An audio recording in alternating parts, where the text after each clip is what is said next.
A man was resting on a bench when suddenly a little girl approached him and struck up a conversation telling him to return to the Min realm to claim his inheritance. He inherited the will of his ancestors, the Bak-Ki king, to unify the entire Min realm and become the great emperor of the Min realm. Long ago, a wicked dragon looked down upon the emperor. Disaster struck the Min realm for countless years. One of the three realms was hanging by a thread, and across the entire Min realm there was only one person who could resist the calamity and break it. That was the Bak-Ki king, the ruler of one of the 12 military districts of the Min realm. He dedicated his 100 years of cultivation to save the beings of the Min realm, and in the end, he quelled the disaster. But he sacrificed himself. In the final stage of forging the weapons of conquest to unify the Min realm and become its great emperor, his former power had betrayed him, seizing all the treasures and territories. Therefore, when the heir inherits the legacy, they must avenge the traitors on behalf of their ancestors. He gently patted the little girl's head and said so. "Do you want to help me to become my right-hand person?" The girl's face flushed as he continued. "Then we will go to conquer the Min realm and the heavenly realm and become the masters of the three realms. However, first wait for me a few days. I will call Qin Shi Huang in the Min realm to borrow 10,000 troops first." Hearing this, Bak Li immediately got angry. "Are you joking? I don't believe it."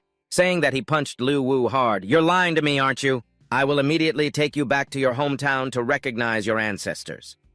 Liu Wu knelt on the ground, continuously vomiting up last night's dinner, surprised that such a small girl had such terrifying strength. After a moment, he suddenly recalled the girl's words. As he looked up at the Min realm, he saw a black dot spinning and gradually enlarging. Liu Wu thought the girl would do something foolish. Kids don't think about suicide. But as soon as he finished speaking, a feeling of weightlessness suddenly appeared. Liu Wu was pulled in strongly. Still being a virgin, he didn't want to die. Meanwhile, in some area of the Min realm, a beam of light fell from the sky along with Liu Wu's cries for help crashing to the ground. Liu Wu couldn't believe his eyes. What the hell is happening? Could it be that everything she said is true? Is my ancestor really the Bak-Ki king? Bak Li walked and spoke. "That's right, this land was once the territory of your ancestors, known as Bak-Ki, one of the 12 great hells of the Min realm." Liu Wu continued to ask. "So I am the new lord of the underworld, one of the rulers of the Min realm, right?" Bak Li replied. "Of course. But before that, you must find a way to reclaim your lost land. The traitors of your ancestors must also be punished." Upon hearing this, Liu Wu's spirit surged. Reclaiming that land is a must. The traitors of my ancestors must also be punished. So did my ancestors leave behind a powerful army, superior martial arts, or some unique system for me? When my level increases, I will sweep through the Min realm. What about the 8 emperors? Liu Wu saw Bak Li shrug and say, "Actually, there's nothing at all. To put it bluntly, you are just a naked commander. Everything must be built from scratch." Liu Wu sniffled. How annoying, burying his own shit. After saying that, he turned away. "I can't do this. Once it's done, go up and worship. Give her a little more and go find someone better than me." Bak Li said, "Although everything you said is untrue, if you still have the weapon of conquest and I am by your side." Upon hearing this, Liu Wu turned back, although she didn't seem to have any combat power. Hearing about this divine weapon seemed very impressive. Bak Li nodded. "Of course. This is the ultimate weapon of the entire Min realm, forged personally by your ancestor, the Bak-Ki king, to unify the entire Min realm. Although in the final stage of the forging process, he sacrificed himself. You have sacrificed yourself. But we have completed the final step for you, so the function of this weapon is now complete and extremely powerful. The strongest feature of this divine weapon is its ability to summon. It can gather and harness negative energy from everywhere to create an immortal body. As long as there is a soul, the body can be changed at any time. Achieving a goal that is nearly immortal as long as you possess enough souls, you can have an army of undead that kills without dying. After saying this, Bak Li immediately put the ring on the thumb of 6-Vo. Instantly, a voice rang out. "The divine weapon of conquest has been activated, scanning the identity of the bearer bloodline scan successful. The master is a descendant of the Bak-Ki king and has officially bonded with the divine weapon of conquest. You can traverse between the realms of the living and the dead, and the basic functions are now activated." 6-Vo was stunned for a moment. This ability is truly extraordinary, but where do we find so many souls? And what happens if there are no souls? Hearing this, Bak Li burst into tears. "Why didn't I think of that? Without souls, this weapon seems useless." 6-Vo patted her head. "All right, don't cry anymore. This isn't too difficult for me. You know what I do," she said, sniffling and flipping through a small notebook. 6-Vo, 23 years old, is the 365th descendant of the Bak-Ki king. I've been in business for 3 years, and I'm still just a single guy running a small game website with almost no traffic. Six Vo interrupted. Hey, don't read my resume. You know I make games, right? Can we upgrade the functions of this weapon? For example, we could guide mortal souls to use a gaming experience to reach the mortal realm, turning them into our immortal warriors. As long as the game is hot enough, we will have countless warriors. Do you understand what I mean? Bak Li thought carefully and believed that this method was feasible. When a player's physical body dies, it could completely be recreated as a hero equivalent to being resurrected in the game. Her reaction surprised Six Vo. He didn't expect her to grasp the essence of this method. Although still very young, Bak Li laughed heartily. I'm a seasoned gamer with 100 years of experience. Six Vo felt a bit worried because turning the Min Jioi into a game is a big project. It requires a complete game system like quests, shops, subtitles, and professions. But Bak Li reassured him, don't worry. The divine weapon of conquest can not only create immortal warriors, but it can also use negative energy and spiritual power to form various techniques, including landscapes and items in the game. Spiritual power is the measure of the strength of beings in the Min Jioi. The stronger the being, the greater the amount of spiritual power generated. Players can use it to upgrade or purchase items. The most important thing is, we can deduct the spiritual power that players earn when defeating monsters, 1 to enhance their own strength, 2 to reconstruct the Back Key King, and as a reward during quests. What if we set this rate at 20%? Six Vo suggested changing it to 30%. Let's do it. After determining the direction, Bak Li led Six Vo into the hall. The Bak Kai King had become a ruin, and she pushed aside a secret door. This is where our ancestors crafted the mysterious weapon. And I am the only assistant of the ancestors who participated in the entire process of creating this weapon. Although this place has become dilapidated, you can still feel the glorious splendor of the past. About 2 hours later, Bak Li collapsed to the ground, crying, finally, I've completed the upgrades. Now we just need to connect the weapon to your game server. Six Vo was anxious and excited. It's been a tough journey. Now let's go to my place. It's an online game created by the Min Jioi, integrated into VR headsets with a magic array for guiding souls.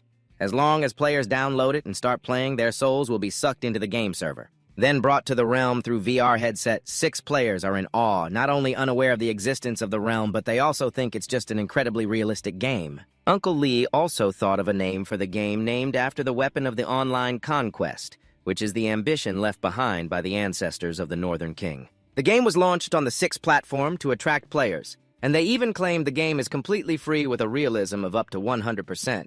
But after 2 hours, no users had downloaded it. It turns out that the 6 platform for the game had no traffic, which made Uncle Lai worried. This is not good at all. We don't have time to waste anymore, because in the capital in the eastern area of the Northern King's palace, there is a demon general stationed with over 500,000 soldiers and still expanding. No one knows when he plans to attack us, but if the capital falls, we will completely fail, and your soul in the realm will also suffer. Endless invasion cannot be avoided. Hearing this, 6 turned pale, wishing they had mentioned something so important earlier. Now where am I supposed to find 500,000 players for you? I can't find these 500,000 players. Even if I die, I would still be tortured. While the two were feeling sad and unsure of what to do, suddenly the computer rang with a sound. A player named Wang Damang logged into the server of the Conquest, apparently to check the truth about the game. No way, this guy dares to claim 100% realism while the most famous game right now, Atlantis, only has 55%. This is no longer just exaggerated advertising, it's outright fraud. So he logged in to see how a professional gamer would check this fake product. Then he would report to the authorities to claim the reward for whistleblowing. At this moment, the two were observing from behind, and 6 asked if 100% realism would make players suspicious. Right. Just like Uncle Lee before you told me to go back to the realm to inherit the unified assets of the realm, so Uncle Lee punched him. Aren't you going to blame me? I'm just stating the truth. 6 vomited again, that power not matching that physique. Hey! If it's 100% realistic, then the pain felt by the players would also be 100% real. Right. Uncle Lai said, don't worry, I've anticipated this. The pain sensation for players has been minimized as much as possible. Of course, it's just pain relief. The rest still feels very real. At the same time, a few drops of blood fell on Wang Damang's face. Under the dim red moonlight, the sky rained blood, and the cold wind blew everywhere, making one feel as if they were in hell. Everything was so real that he couldn't believe it was just a game. No way could this game achieve such realism. He even suspected that he had been electrocuted to death the moment he put on the VR headset, which is why he ended up in this realm. At this moment, the storyline set up by Uncle Lai appeared before Wang Damang. The calamity of 10,000 years fell upon the Northern King's palace to resist the heavenly annihilation, sacrificing lives to save billions of beings in the North. However, after the Northern King died, his subordinates betrayed him and occupied all the lands of the North. As the sole heir of the Northern King, now is the time for you to embark on the journey to restore the glory of your ancestors. After the storyline text appeared, hints reappeared in his mind. Please choose your profession: warrior wielding a great sword specializing in strength, mage wielding a magic staff specializing in long-range attacks, or assassin wielding a trident specializing in burst damage. Wang Damang breathed a sigh of relief, realizing he wasn't dead. This was truly just a game. However, just the initial script building couldn't be done with only 800 given the instincts of a professional gamer. He bets that this game will definitely be a success. But why can't I see any healing professions? Those two scammers behind the screen are quietly chuckling. If there were healing professions, how could we sell healing items in the shop to earn soul coins? After hesitating for a moment, the great warrior finally chose the profession he was skilled in. Moments later, his body was enveloped in a blooming light like a lotus flower and flew up behind the shadow of a spear-wielding assassin. A cold voice echoed from the darkness, dancing on the scythe of death, blooming in death, creating a moment of eternity. He transformed into the assassin's basic outfit and gloves. As soon as he put them on, he immediately felt a surge of power and his agility increased significantly. At this moment, a new player mission appeared. Newbie slay the wandering stone demons with a reward of 5 soul coins.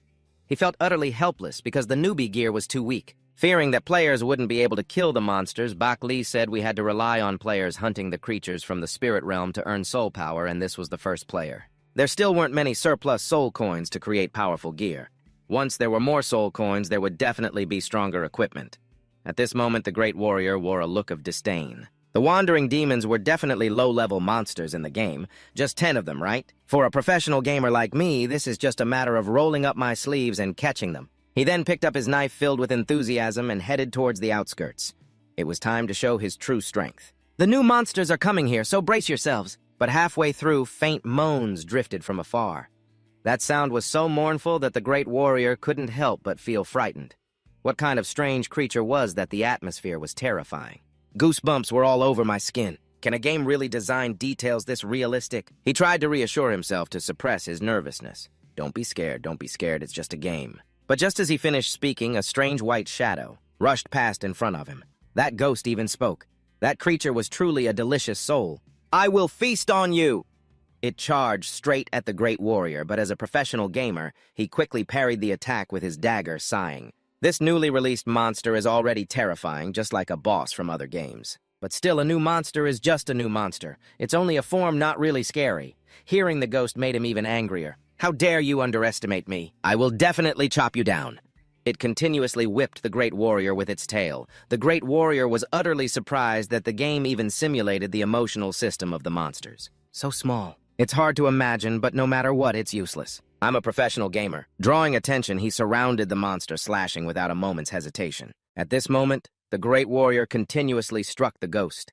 Before long, the ghost was covered in wounds, trembling and crying out, "Damn it, how can a human be this strong? It seems I have to use my ultimate skill for real now."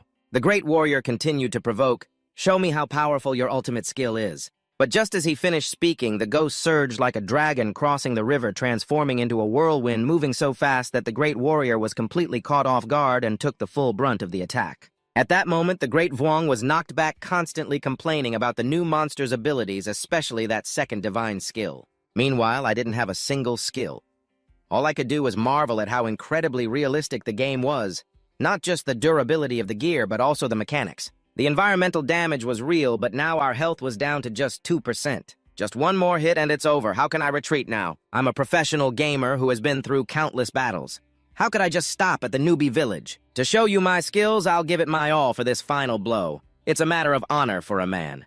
I just wanted to play a realistic game, but here I am, facing a monster. In the newbie village, I was left with nothing but my underwear. As a professional gamer, I had never faced such humiliation. So I charged in with my knife to show you my skills. I'll give it my all for this final blow. It's a matter of honor for a man. But just as I finished speaking, my toe accidentally kicked a hard stone, and the great Vuong, filled with confidence, suddenly fell flat, shattering his honor right then and there. The system popped up a notification: the player Great Vuong has died in the game, starting a 3-hour respawn timer. At that moment, Bak Li behind the screen felt utterly frustrated. This guy couldn't even handle the new monster and still called himself a professional gamer. What a sight. It made me want to laugh, thinking he could adjust the durability of his gear a bit. We need to reset this environmental damage. Why is the respawn time set to 3 hours? Bak Li replied, because the player's physical body in the underworld, although made of yin energy, suffers damage when defeated. If the soul returns to the body too quickly, it can cause slight mental harm, so a cooldown period is necessary. Meanwhile, the great Vuong, after taking off his helmet, looked pale. Who would have thought that his confidence would crumble because of a tiny stone? What's even more infuriating is that this game has a 3-hour respawn time, so he shared this game in the Atlantis team group. He also promised that if it wasn't good, he would give everyone 10,000 gold coins and a live stream of eating poop. Under the encouragement of the great Vuong, a wave of players began to join the game. Soon they fell into a state of panic similar to what the great Vuong had experienced before. The scenery was almost lifelike, leaving them completely shocked. After choosing their favorite class, they received a new mission from the ghost, which appeared with its familiar line about eating flesh. "Delicious souls, I will feast on you." One person trembled and said, "That monster is terrifying. This game is too real. Let's run." But another replied, "Run, what the hell, you guys are scared of a newly spawned monster. Come on, follow me. Let's charge in and kill it." After some discussion, everyone was excited and began preparing for battle. "Right, it's just a new monster. Are we really going to be scared of it?" "Wait until it goes online. I'll teach it a lesson." At that moment, Bak Li was hiding behind saying, "Hey, look at those players. They're having so much fun, aren't they?" "We've succeeded." Sixvo nodded. Their adaptability was quick and their coordination was impressive. They might be a professional gaming team. Meanwhile, the great Vuong was still staring at the chat group, but no one responded, even though they had been playing intensely for 30 minutes. In the game, a warrior named Tran Tu Vu charged in and took down 2 weak ghosts. He said, "Hey guys, let me take these weak ghosts to complete the mission and boost our team." Just as he finished speaking, his level shot up to level 2. He exclaimed, "Damn, leveling up like this feels completely different from other games. It's not just about changing the data, I can actually feel it. My muscles are bulking up." Everyone cheered and got excited. It felt like becoming a superhero in the game. Now Tran Tu Vu curiously opened the trading post to see what was available. Instantly, a trading interface appeared before him, and he realized that the items for wizards in the shop were clearly more expensive than those for other professions. This made him happy for choosing the warrior profession. He looked at the 14 soul coins in his inventory and finally gritted his teeth to buy the weapon of the real demon. Amidst the envious gazes of everyone, Tran Tu Vu raised his newly purchased weapon high and shouted, "I feel stronger now. Hey everyone, I'm going to lead you to wipe out all the wandering demons in Tanthu village." According to Bak Li's setup, every time players killed monsters, they could earn 30% of the reward money. That means in this half hour, 30 wandering demons helped Sixvo earn 27 soul coins. Bak Li also mentioned that players shopping at the store would earn commissions because the goods were produced at increased costs. 30% compared to the original divine weapon for sale, so the more you sell, the more money you make. That's what they call mutual benefit. They have fun playing, and I earn a lot too, so it's all good. The scene shifted as Tran Tu Vu and the others traveled for 3 hours, finally arriving at the foggy demon mountain on the map where the true landscape began to unfold. At this moment, a new quest popped up. Discover special monsters activating a side quest. Anyone participating in defeating the Yu-Min warrior would receive additional soul coin rewards. The dropped items could be resold at the store. A new hint disappeared as a muscular horned Yu-Min warrior appeared before the pathetic creatures. "Do you dare invade my territory? This is a death wish." At that moment, Tran Tu Vu charged forward, saying, "I'm the highest level here, I'll draw their hatred. You all attack with all your might, keep your distance, and dodge their strikes. Don't hold back on healing potions anymore. We have the numbers. Even if we scrape off their skin, we have to kill it." But every time he swung his fist, a dent appeared in the ground. No one dared to stand firm. They could only keep moving. Sixvo asked Bak Li, "Is it too early for them to fight the elite monster right from the start?" Bak Li replied, No, because this group of players is stronger than we imagined. Just hunting weak, wandering ghosts won't satisfy them, so we have to continuously create new challenges to stimulate them. More importantly, this Yu-Min warrior will drop a very useful item for you." Sixvo immediately became interested. "What is it?" But Bak Li kept it a secret for now, saying, "You'll find out when the time comes." Clearly, this Yu-Min warrior was too strong, but fortunately, they were all professional gamers, quick to react, dodging attacks while continuously dealing damage to it. Its health was down to only 2% after nearly an hour and a half of siege, and they were almost able to kill it when their healing potions ran out. An hour of hard work seemed to go down the drain, but just then, A white light suddenly flashed above the Yu-Min warrior's head, followed by the voice of Vuong Dai Mang. "You bastards, wait, I'll show you." A fatal blow from Vuong Dai Mang struck the back of the Yu-Min warrior, completely wiping out its remaining health, and everyone was immediately enveloped in white light. Clearly, at level up, they reveled in the pleasure as their stats increased while the outer shell of the Yu-Min warrior was stripped away, revealing a palm-sized black gem. The Yu-Min pearl could be sold at the store for 28 soul coins. After selling the gem, it was immediately transferred to 6 Vo's hands. He asked, "Is this ordinary black gem the useful item?" "What does it do?" Bak Li said. "You'll know once you eat it." 6 Vo took a bite and found it tasted a bit strange and somewhat nauseating, but soon his body warmed up, radiating warmth from within. "Wow, so this Yu-Min pearl can enhance and strengthen my physique," Bak Li explained. "Even though you're a descendant of Bak Kai King, your original physique is too ordinary. We need to utilize items with such effects to enhance your health." Hearing this, 6 Vo felt satisfied and enthusiastic. "So what are we waiting for? Let's boost our strength right away, bring more players into the game. That way we can soon avenge our ancestors and unite the Min realm. The game time has reached 12 hours. Players will soon be forced to log out. Please prepare." The appearance of this notification. It made everyone freeze. Oh my, there's a time limit too. This game is too wholesome. Is there a mistake? Can we get more time, please? I can even pay extra for 5 more minutes. Amid the outcry from players, everyone was forced to exit the game. It's very confusing. We just created many new missions for them. Why did you have to force them to exit? The developer said this is also to protect the players. Their souls can go to the afterlife, but their bodies must remain in the real world. Staying too long, their bodies won't be able to handle it. The developer immediately understood this is about sustainable development. Mowing the lawn must be done slowly, step by step. On the other hand, the player felt regret after returning to reality. Not being able to play, what's the point of conquering the online world? There's nothing to do. The player glanced at the group chat and saw the boss looking for people everywhere. It turns out their new game, Atlantis, is about to participate in a tournament, but today, no one in the team is online to practice seeing the boss's angry messages. The player was frustrated and even more annoyed. After all, they hadn't signed a contract yet, so they argued with the boss right in the group chat and left the group. The other teammates followed suit. The next day, everyone arranged to meet in real life, wanting to make big money in the newly launched online conquest game. Team leader Tran Tu Vu felt it was very strange. This game has no in-game purchases and isn't advertised on major platforms. Perhaps the owner of this game really doesn't need money. Meanwhile, the 2 creators of the game were eating instant noodles. The developer was even crying. Being a descendant of the North Kai King and living in such poverty is tough. It's too poor now. The player patted the little developer's head, saying, "Don't worry, once we have more players, we'll find a way to make money, and then I'll take you out for delicious food. I will definitely make you chubby and healthy." The developer said game companies mainly make money through in-game purchases, right? Our online conquest game should do that. Hearing that, the developer slammed the table with enthusiasm, saying, "No way. The soul currency in online conquest is very rare. We need players to earn it. We can't lose big over small things. We should think of ways to promote to attract more players." That's the reality. The player felt very helpless. Right now they were really poor and had no way to promote the game. The developer was also frustrated. Now, apart from eating instant noodles, they only ate instant noodles. They hadn't tasted any other delicious food. At that moment, the player suddenly spoke up. "Even if it's tough, we can't let it get us down. Don't worry, I still have a plan." The developer was surprised. "What do you have in mind?" It turns out the player just discovered a new ranking event for the game. All new games will be rated by experts with a maximum score of 10 points. Achieving over 8 points will earn a homepage promotion. The voting period for the event is 30 days, and the prerequisite is that the game must achieve a minimum promotional score of 8 points. But due to the 100% realism, the game currently does not exist in the market.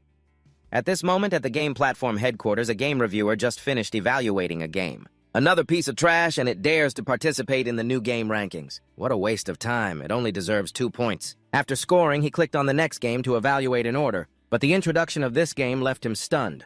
Online Conquest, a realistic 800 mobile banking game. Don't joke with me. The reviewer cursed while putting on headphones. This is not just trash, but even worse, it's a complete scam. Logging in just to record a review. He then gave it 1 point and removed it, but the next experience in the game made him doubt everything.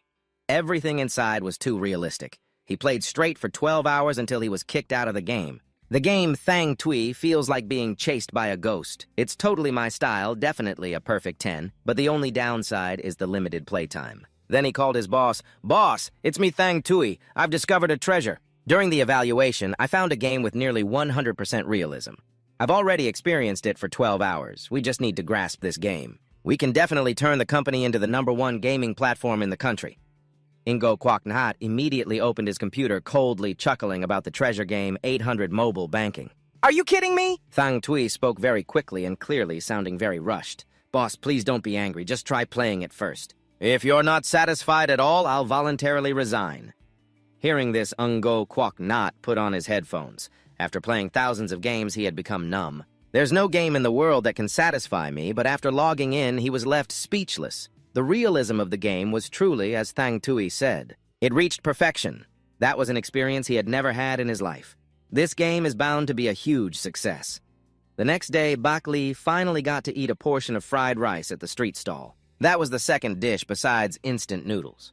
At that moment, Six Vo received a call from an unknown number. Hello, are you the owner of the game Chin Chin Truk Tu Yen? I'm the head of the gaming platform and want to discuss some matters with you. Are you free? However, last night, Ngo Kwok Nhat stayed up playing the game for 12 hours without realizing it. If it weren't for the mandatory exit mechanism, he might still be playing. Six Vo happily agreed. No problem, I'll come right over. This surprised Ngo Kwok Nhat. He agreed so easily. It seemed he would have a great opportunity to win this game. Ngo Kwok Nhat hurriedly replied, No need, just send me the location, I'll find you myself. This made Six Vo realize that his game was being taken seriously. In his heart, he unconsciously looked forward to it. Then he sent the coordinates to Ngo Kwok Nhat. Upon receiving the coordinates, Ngo Kwok Nhat excitedly said, What a coincidence, we're in the same city. Give me 20 minutes and I'll be right there. Not long after, a car sped up and stopped by the porridge shop. A middle-aged man stepped out. Hello, I'm Ngo Kwok Nhat, the person in charge of the gaming platform. Is it really you? The owner of this sports car wants to buy my fried rice? But seeing the other person talking to two customers, he suddenly felt a wave of sadness. Ngo Kwok Nhat lowered his head. Can we talk privately for a moment?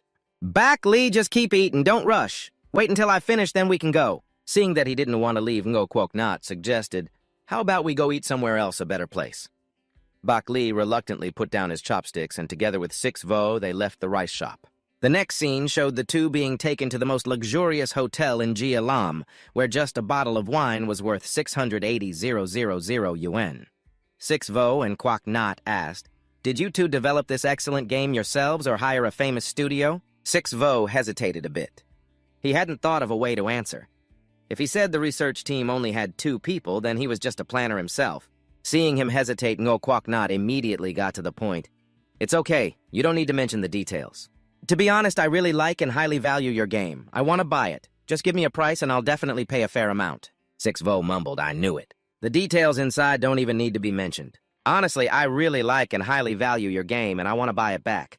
Just give me a price and I'm sure I'll pay a fair amount. I knew it, you mumble. The real purpose is to take over our game, and then he politely declines. Sorry, but this game is off the table. Our team has put in a lot of effort to research and develop this, and we currently have no intention of selling. However, it seems that Ngo Kwok Nhat anticipated this. Speaking of the figure 100 million, what do you think of this price? A man created a virtual reality game with 100% realism, only to be eyed by the game platform owner who offered 100 million to buy the game. Making the 6 of us, who always eat instant noodles 3 meals a day, tremble. He accidentally spilled a glass of wine worth 680,000.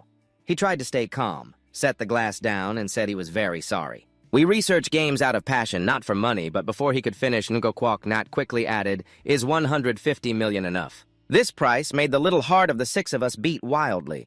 It was an irresistible temptation.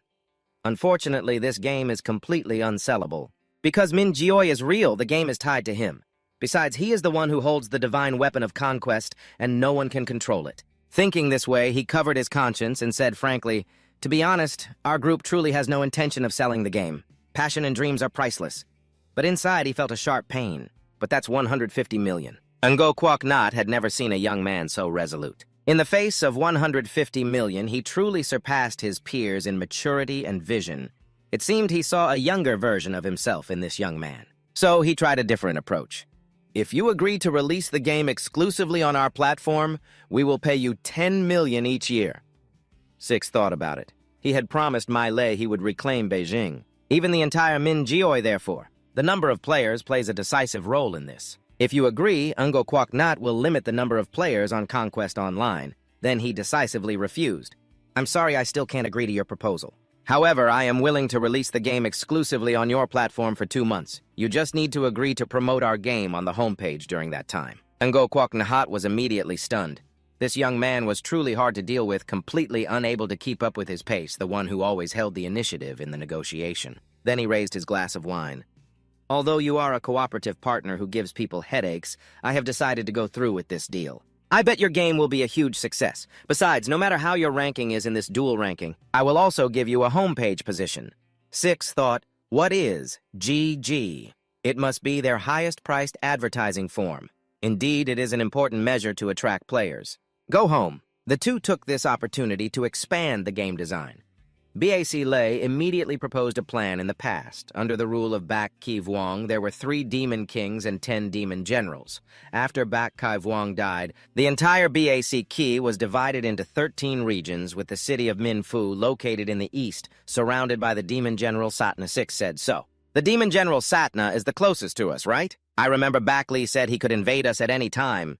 Once the main city falls, everything will be over, and I will not be able to be reborn. So let's start the main quest from him. The level for opening the main quest is set at level 15. If the players' levels are too low, they definitely won't be able to kill any demons, let alone form a fighting force on a large scale. Now there's one more issue, how to easily create NPC bodies that allow them to have self-awareness. Baek Li patted his chest. Leave this to me. Min Joy is the place where the gods return.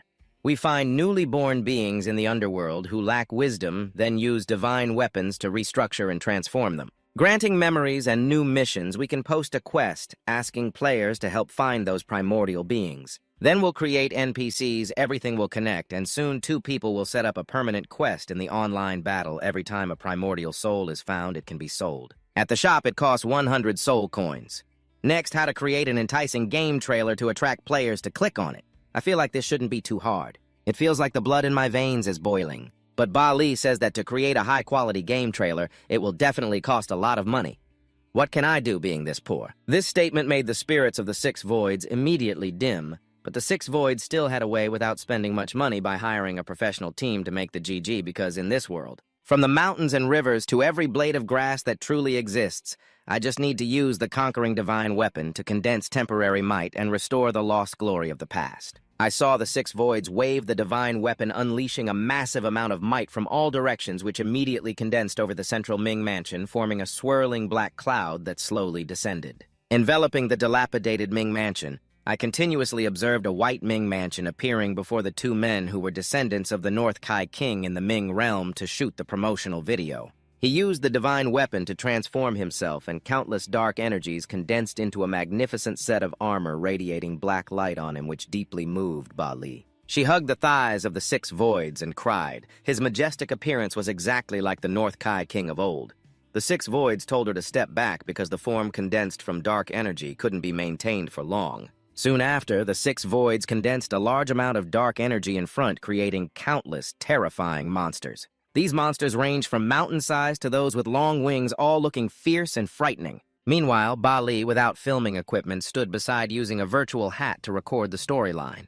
It began with a giant dragon with a fierce face roaring on the black cloud. North Kai King, do you think you can protect your people? I will take over all of North Ki. I saw the 6 voids transform into the North Kai King, confidently wielding an energy ball ready to fight. North Kai fears nothing. Accompanied by the heavy sound of stomping rows of armored warriors emerged from the black bones at the command of the 6 voids, hundreds of thousands of warriors surged forward from the ground. Fighting without fear of death, clashing with the enemy, the battle was extremely fierce. Shadows continuously fell from the sky, arms filled with wounds and severed. Countless warriors died in battle, while the opposing monster army also suffered heavy losses under the fierce resistance of the North Kai troops. The North Kai King stood atop a high pile of corpses. He coldly gazed at the black dragon in the sky, utterly bored. At the final stage of the battle, the great Dragon King directly appeared beside the North Kai King, covered in wounds. The air around was torn apart by the fierce breath of the black dragon as the battle was nearing its end. Suddenly, the North Kai King roared his body, igniting into a fireball that charged straight at the great Dragon King, who was horrified. The head of the great Dragon King was pierced instantly. But that still wasn't enough to kill him. It turned out the North Kai King had decided to die together with the enemy from the very beginning. The next moment, the massive fire enveloped thousands of miles. Countless monsters affected turned to dust, and the painful screams of the wicked dragon ceased at that moment. In the end, the North Kai forces still won this battle, but they had permanently lost their leader.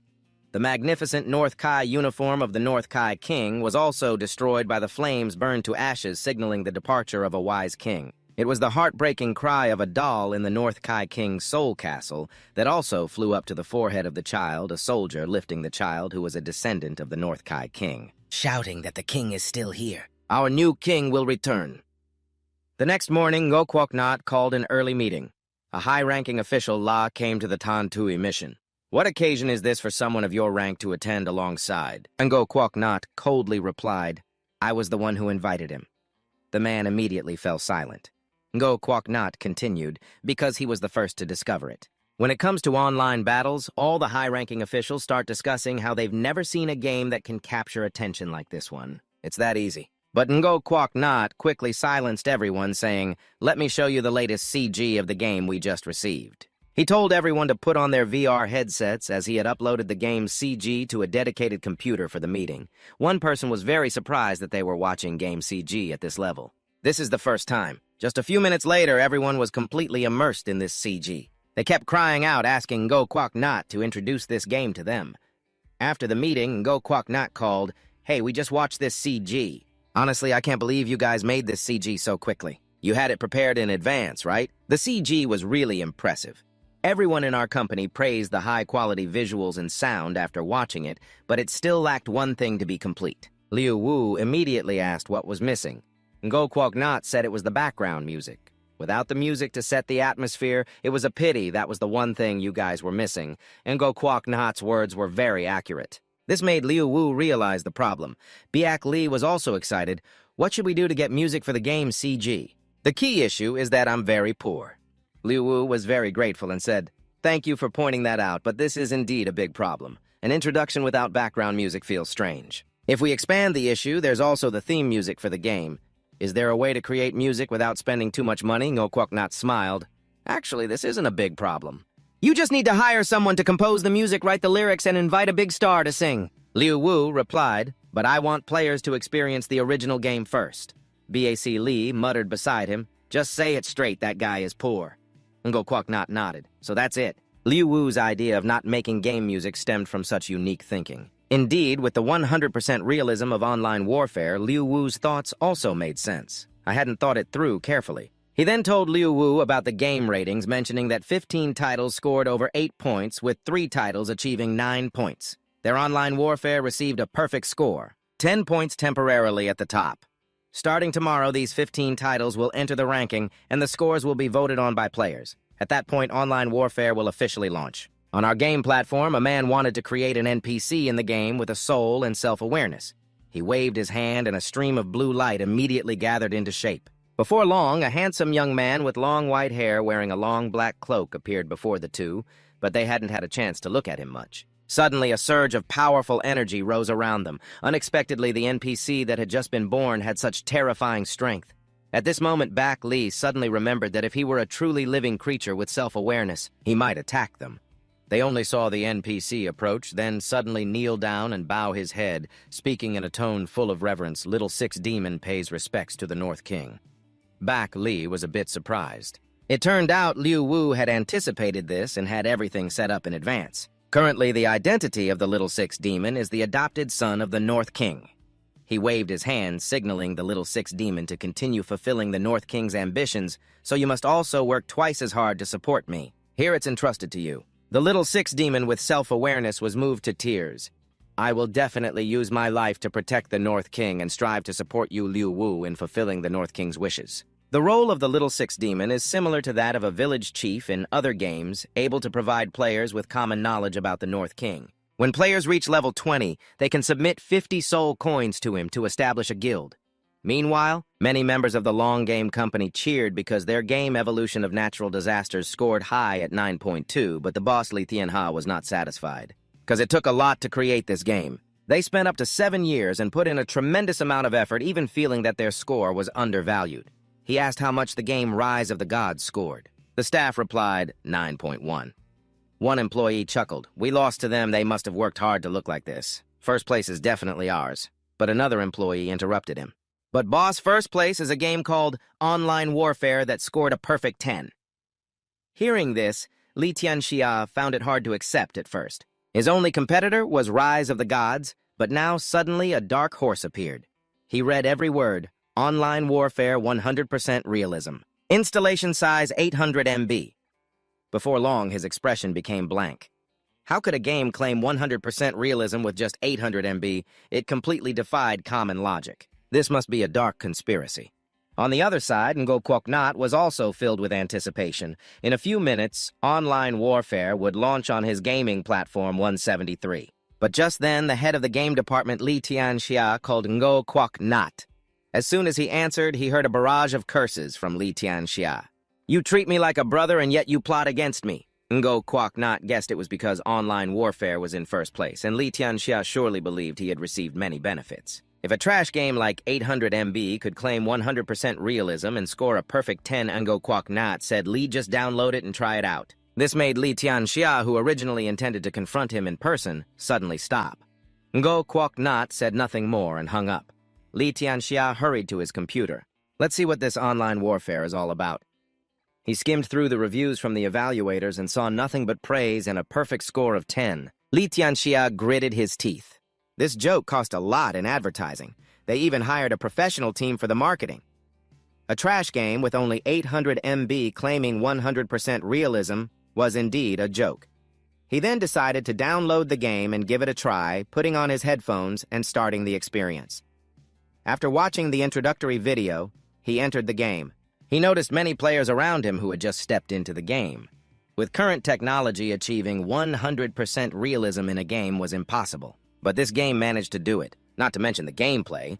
Just the realism alone deserved a perfect score of 10. No exaggeration at all. The man logged into the virtual reality game with 100% realism just to expose the fraud, but unexpectedly he was called back by a warrior. The opponent was none other than the owner of the largest gaming platform in the country, Ngo Quoc Nhat, with a fortune of hundreds of billions.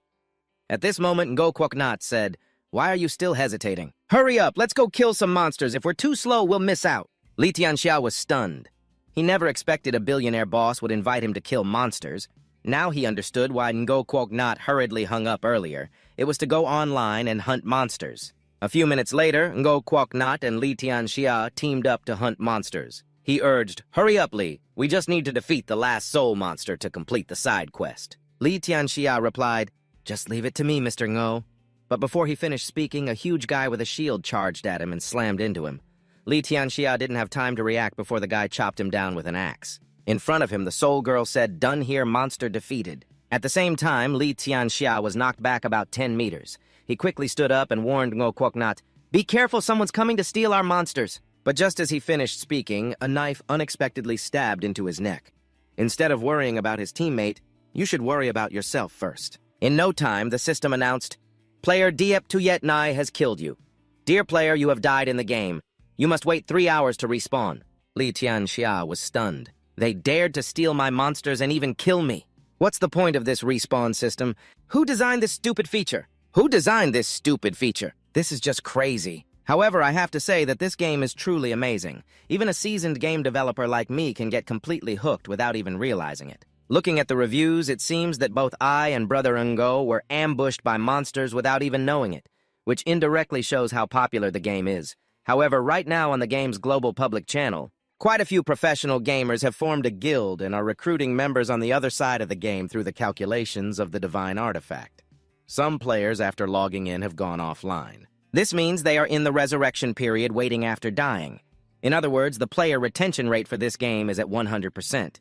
But I think that number is still too low. We need to attract more players. My Li once said that the Desert Army has over 500,000 mercenaries who could invade us at any time, so we need to bring in more players. We need to build a dominating army before that happens.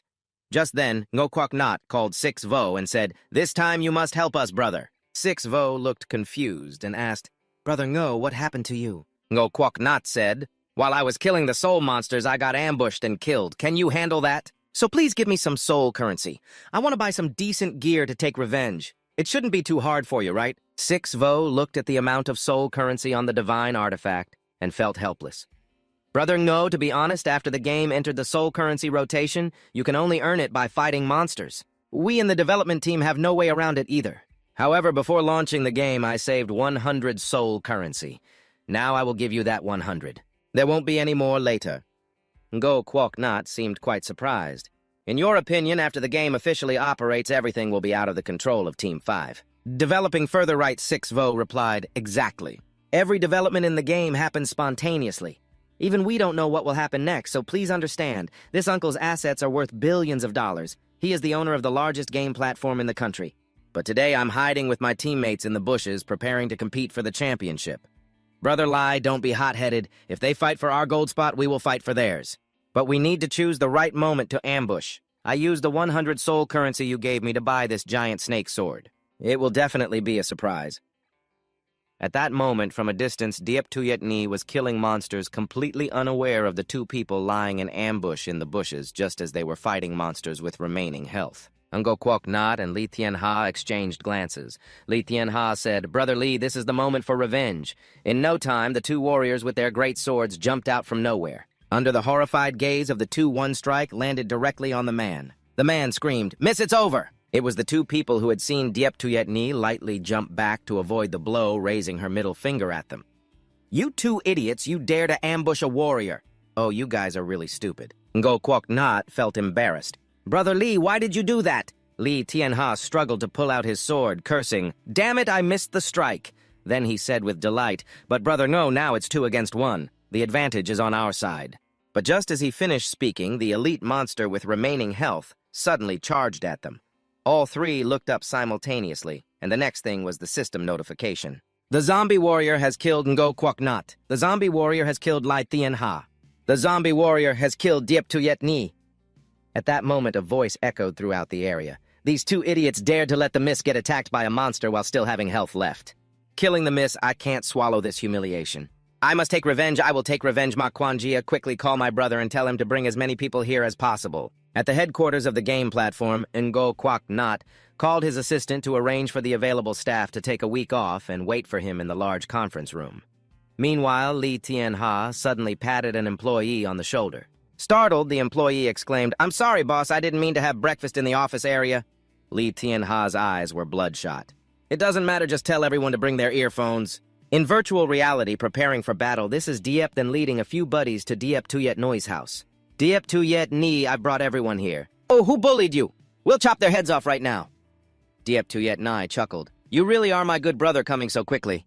He ordered the butler. Mo back, distribute these to everyone, okay? Each person gets one, Diep Than said. Diep Tuyet Ni, we all have weapons already. Diep Tuyet Ni explained, but knives can't be used. It has to be this one. I was ambushed by two jerks in the game and they killed me when I had just a bit of health left. It was infuriating, wasn't it? Diep Than looked dejected. I'm so angry, they're so bold. He shouted at his followers. What are you standing around for? Get ready to enter the game. Everyone quickly choose your professions and gather up. Let's follow my sister and go take them down. If you don't help me take revenge, I'll see how you can show your faces. Thus, under the leadership of Diep Tuyet Ni, Diep Than and a few followers formed the Angel Guardian Guild, while Ngo Kwok Not and Li Tian-ha led all the company employees to form the Revenge Guild. After just a midday nap, the man discovered that the virtual currency he created in the game was increasing in value. A player named Diep Tuyet Ni was frantically collecting soul currency, which had skyrocketed from a rate of 1 to 100 to 1 to 700. It turned out the game had only been open for 2 days and hadn't established an official guild yet. However, two factions had emerged leading to conflicts over the initial monsters. Now, whenever they encountered each other in the fields, the two alliances would immediately rush into battle. Soul weapons could rapidly enhance strength, making them a crucial strategic resource. Both sides had wealthy players competing to gather them, causing the price of soul currency to soar several times over. Back Lai's eyes lit up at this situation. We'll get rich quickly. We can buy a lot of delicious food. Joining the army is also a must. Right, with the rate of 1 to 700, let's see how much soul currency we have now. It's equivalent to several million right away. But Back Li hesitated. Although he really wanted to sell soul currency to buy delicious food, the soul currency was very important to them. What should they do? Liu Wu also felt helpless. When Ngo offered 150 million, I felt the same way. Building the Ming realm into a game aims to reconstruct the BAC Kai government, but it requires a lot of soul currency. We're still far from that goal. I'm just afraid we won't reach the target. Compared to that, real life is too hard. Therefore, I plan to sell 500 soul currency to get through these tough days. This amount won't affect much, Bak Li agreed.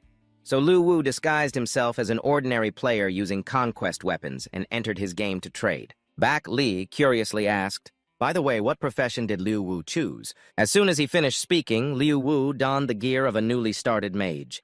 The early-stage mage was very weak. Apart from the initial skill, Yin Stone, he had no other attack skills. "But I'm just going to buy and sell. Getting killed by players shouldn't happen. Besides, mages have great potential. In the Ming government's library, there are many spells and strategies for the Ming realm. As long as we can rebuild the Ming government, those spells will be stored in the weapons. At that point, we can also design our skills and add skills to the store.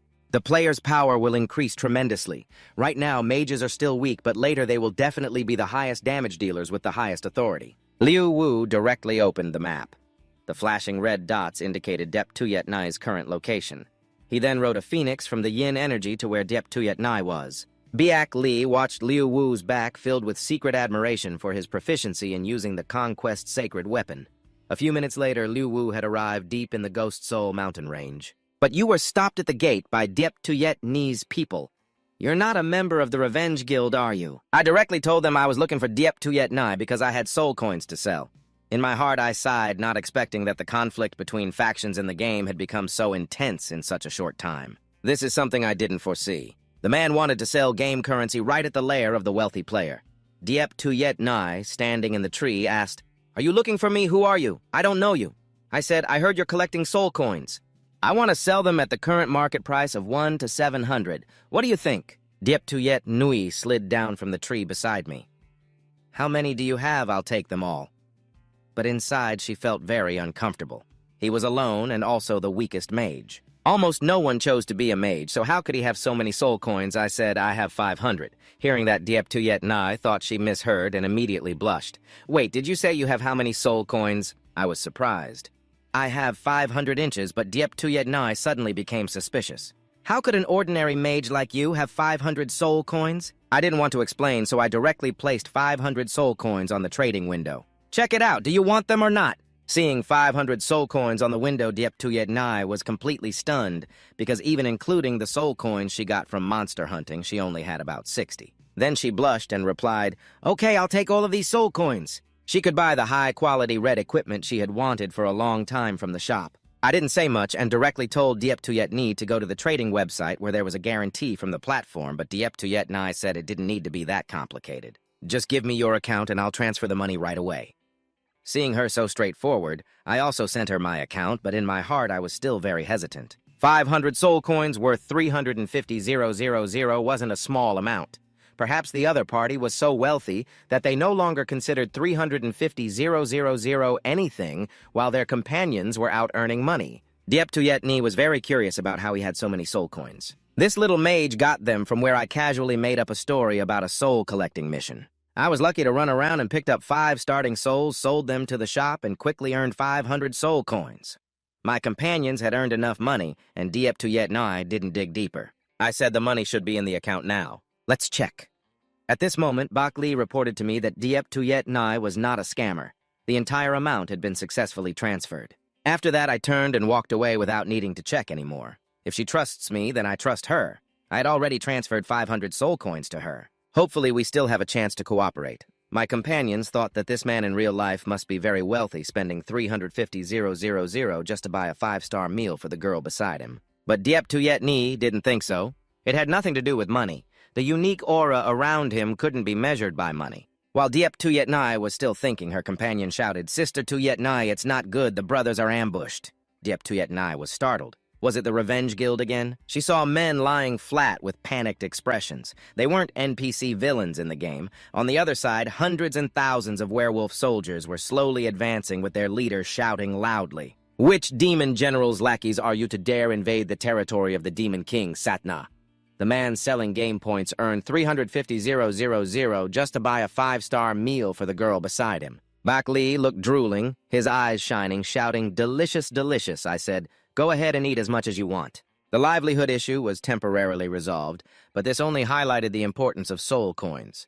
Currently, we still had too few soul coins and needed to think of ways to gather enough. To rebuild the skill of summoning troops when this feature opens up, we would truly be powerful. One thing that worried me a lot was that when I logged out of the game, I found Diep Tuyet Nai's army was being attacked by demon soldiers. The little wolf rider attacked Bak Li, explaining that it was the Demon Wolf Cavalry Brigade of the demon general Sat Na belonging to the evil faction. They commanded those demon wolves, I said. His forces have expanded from the Lu Li region to near Min Pu now. It seems like we need to take action too. Bak Li feels that this can be easily resolved now that the number of players has increased and continues to grow.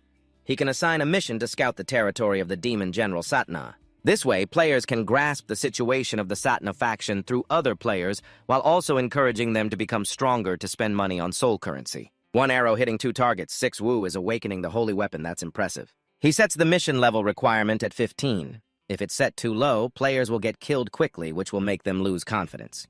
After saying that, he activates the holy weapon conquest on his finger.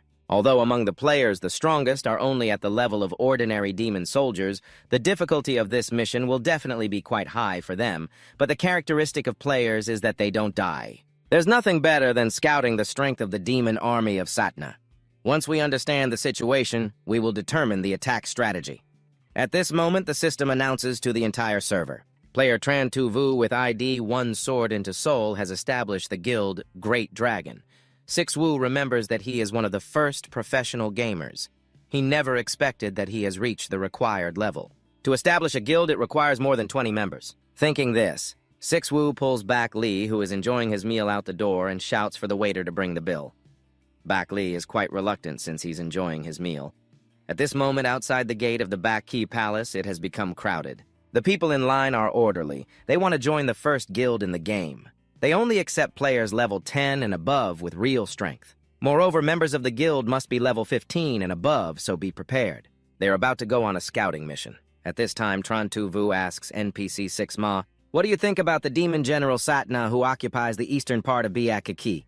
How much do you understand?" 6 Ma immediately bursts with anger. "My father takes Satna very seriously, but he chose to betray for his own benefit. I want to personally kill him and capture that demon general who has an army of 500,000. He occupies the Lu Li area near the Huang Tuyen Sea to the east. If you want to scout, remember to be careful and keep yourself safe." Tran Tu Vu suddenly feels dazed. This NPC feels so human. He has emotions like a real person. The game is still extremely realistic. He no longer cares about an NPC character. In the guild chat of the game, he sends a voice message. "All members above level 15 of the Long Guild prepare to set off to complete the exploration mission." Tuye Lei also shouts along, "Let's go, completing the mission will reward us with 3 green equipment pieces." The 2 people behind the screen are also very surprised. The new mission has just been set up and the members of the Long Guild are eager to explore. Truly, professional players have high efficiency. Bak Li points at 6 Ma and says, "Look, 6 Ma is surrounded." This is an NPC with self-awareness in the game. Due to his handsome appearance, he is surrounded by a group of girls who even declare they will have monkey children with the demon.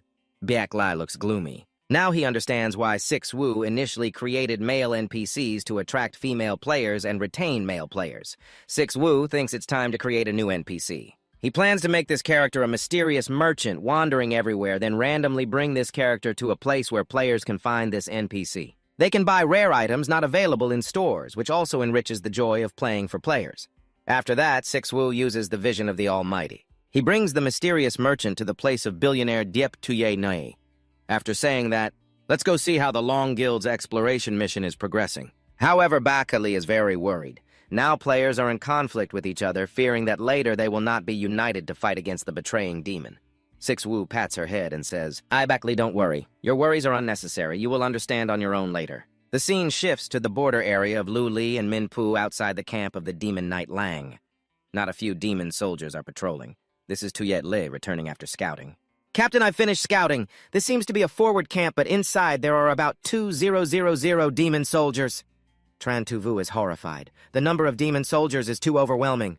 "We can't handle this. Let's change direction and keep moving forward." But just then, a celestial wolf suddenly rushes towards them. Vuong Daimang is very angry. "You idiot, I told you to go immediately."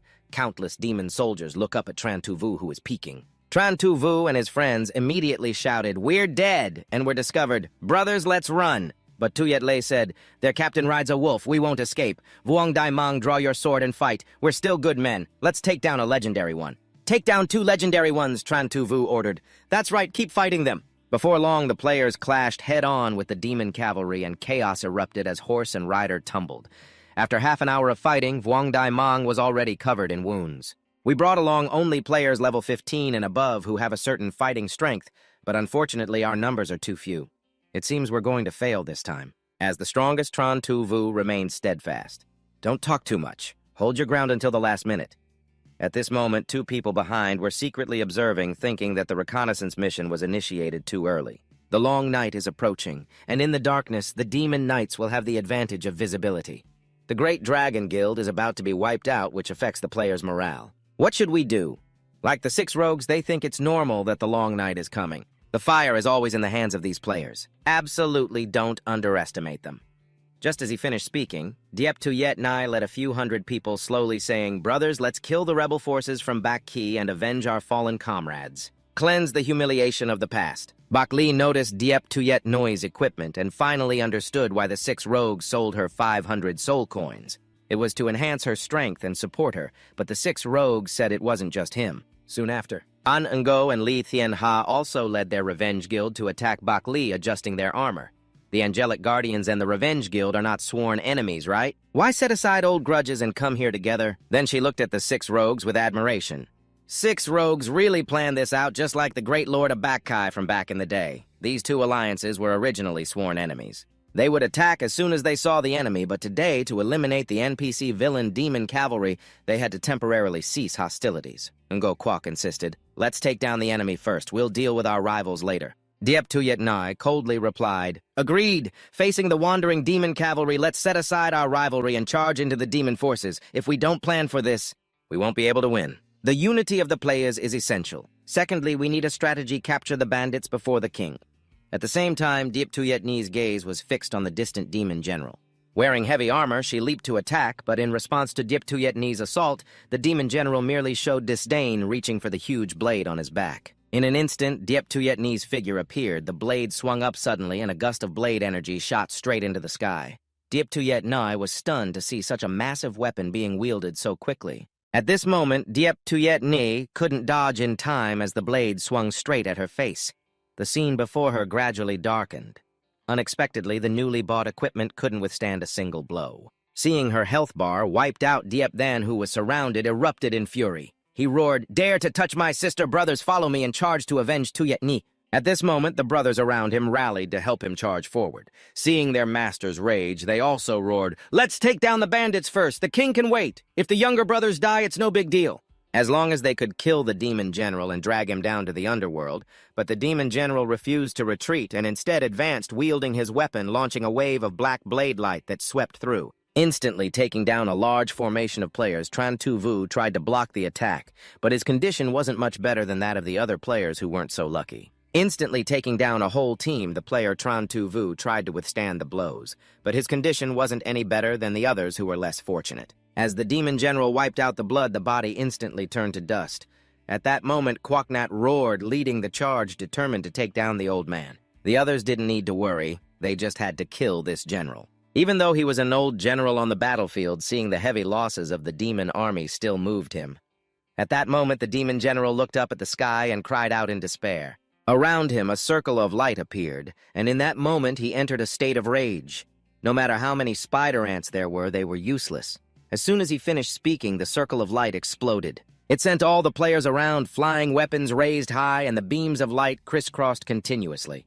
The immense power pierced through the clouds, instantly sweeping away all the players nearby. Standing behind and observing, he was shocked. The player formation was completely annihilated. This was truly a one-sided massacre.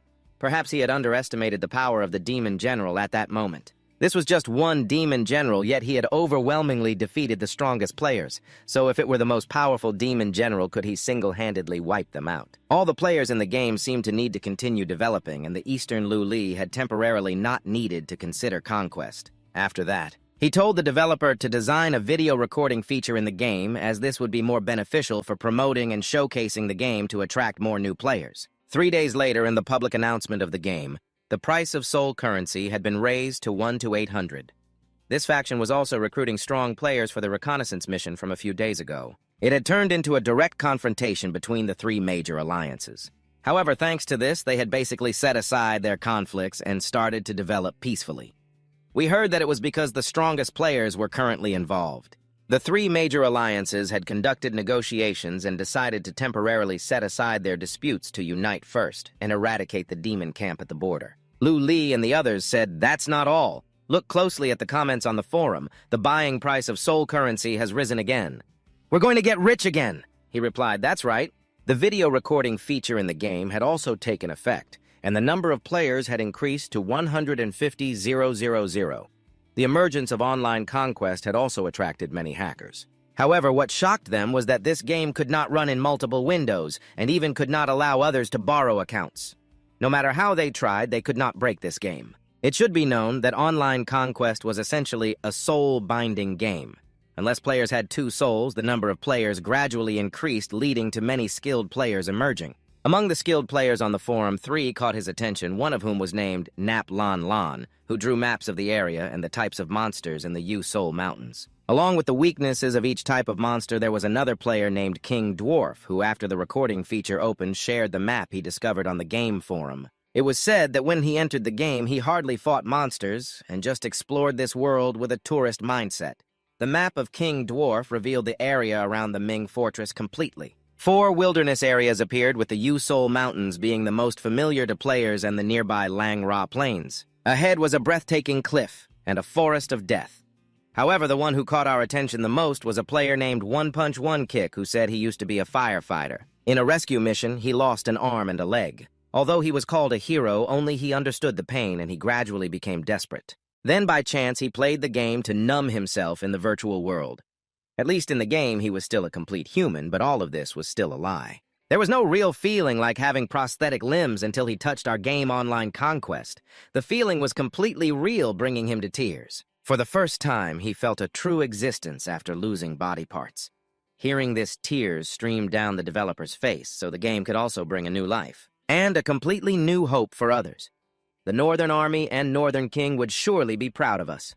Reading the feedback from players, he also had new thoughts. The game Online Conquest did not necessarily have to belong to the fighting genre. It could also be freely entertaining. For example, in the future, if they conquered the Lu Li area of the Demon General, players who enjoy fishing could completely fish in the Huang Tuyen Sea next to the Lu Li area, where there were many rare fish that could even increase overall health. Or, for example, under the treacherous cliffs of the Demon King's territory, there were many dark areas that were good for nurturing newborn creatures if they could conquer that land. There might even be a feature to raise pets, allowing players to have creatures that help them fight on the battlefield. You could say this underworld is full of endless possibilities. As long as the player's imagination reaches out, it can develop into gaming fun.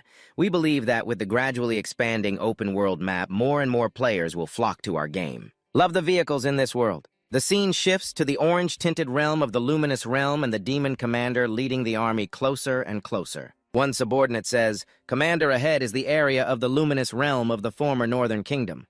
Those creatures claiming to be players have been here since the battle a few days ago.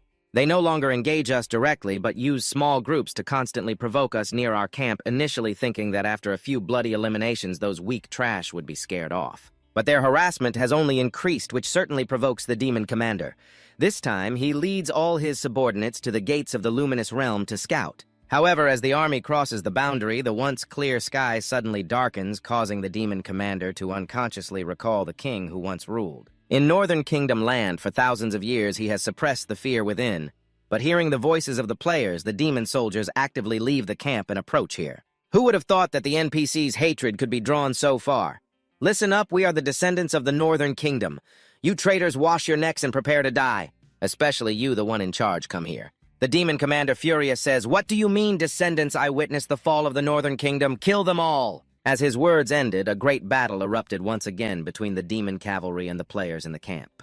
On the other hand, the doctor has also realized that something is off. The 6 demon cavalry are crossing the boundary, actively attacking players who are being slaughtered mercilessly, but the 6 only smile, lightly knowing there's nothing to worry about. Everything is part of my plan, while those players who provoked earlier... Soon enough, they were completely wiped out by the demon cavalry, and all that could be seen was the demon commander raising his sword and shouting from afar, continuing to advance towards the Min Palace in Bak Ki, preparing for slaughter. In an instant, thousands of demon cavalry began to swing their weapons, charging towards the Min Palace.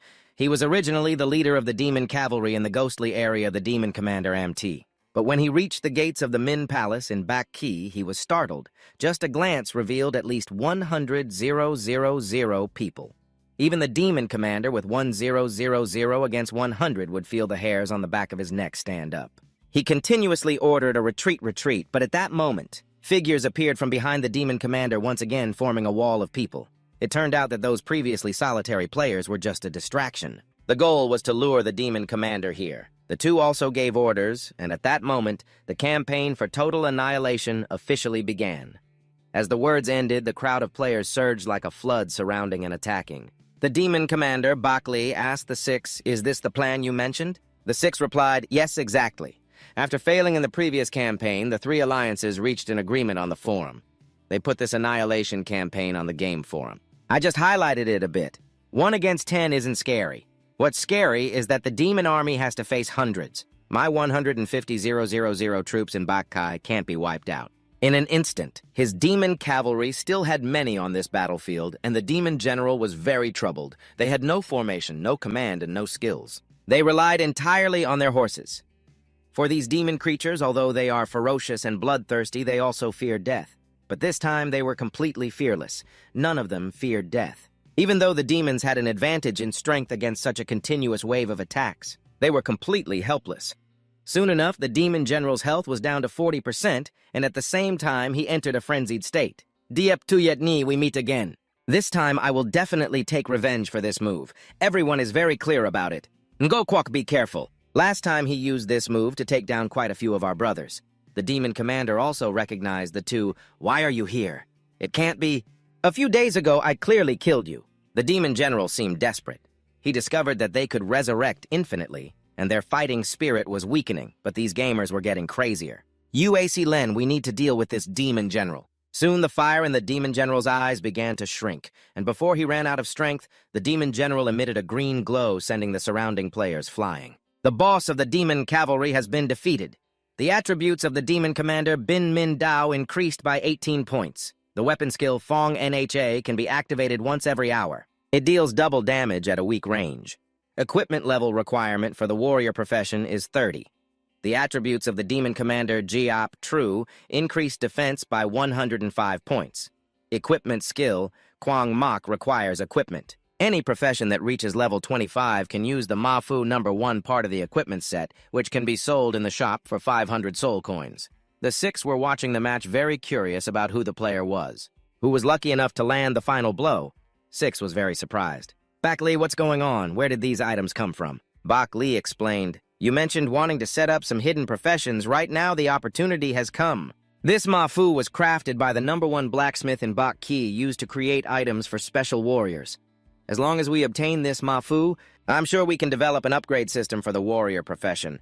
This is a special warrior system created by blacksmiths in Bak Ki. They call it the Enchanted Warrior, and during the forging process, various materials must be combined with the one being forged. Although the process is quite complex in the end, it brings out the warrior's strength. The resulting weapon will be terrifying. With the existing battle weapons, we can skip many complex processes. We just need to study the enchantments carefully and embed the samples into the weapons. This can create a hidden profession of the Enchanted Warrior. Furthermore, the upgrade system for this profession not only levels up, but also collects enchantments.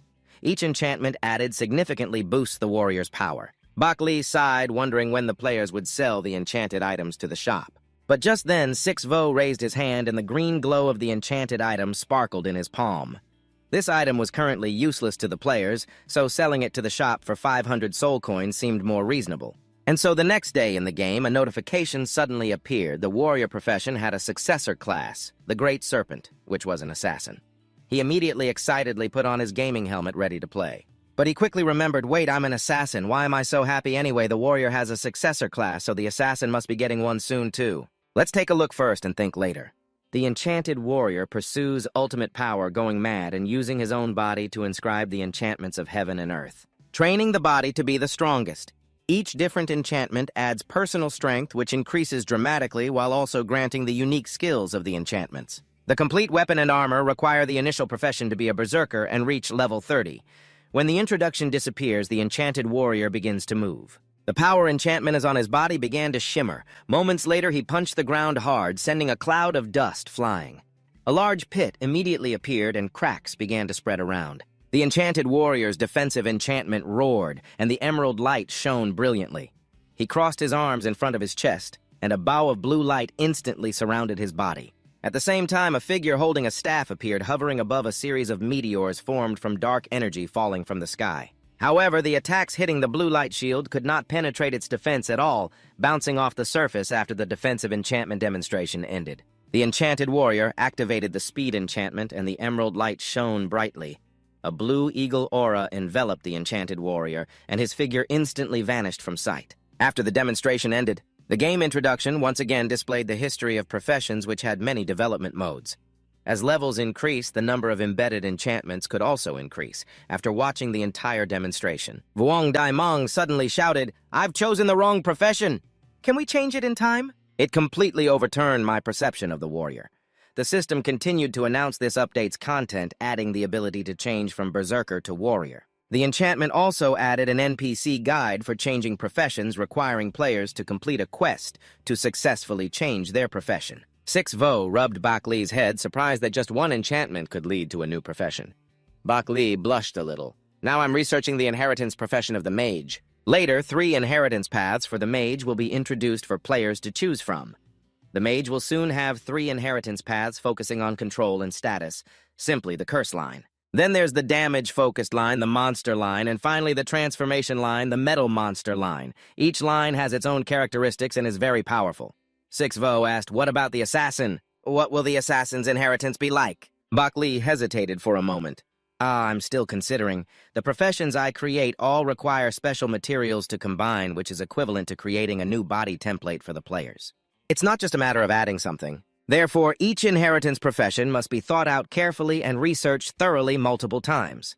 Six Vo felt a bit heartbroken. "She always tries to research alone. Is there anything I can do to help?" Bak Li smiled. "You just need to buy a lot of delicious food every day. Researching this is very brain-intensive. I need all kinds of tasty food to replenish my nutrition." When I saw her, I couldn't help but laugh. She just wanted to eat well. "All right, I promise I'll definitely buy it for you." Moving to the coastal area of the underworld, a deep voice echoed from the sea. One of the leaders kneeling on the ground responded. "The Underworld Lord said that as long as you offer 100,000 souls as tribute each year, the Underworld will recognize you as the ruler of the realm." Hearing this, a flame of anger ignited in the eyes of the Underworld Lord. When the Northern Kingdom was still in power, why didn't he dare to act so boldly? "You think I'm easy to bully?" The Soul Messenger, dressed in a black cloak, trembled. The Underworld Lord said to temporarily accept his request, but once I reach the level of a Demon King, I will demand repayment for this debt. The Soul Messenger nodded, seemingly recalling something.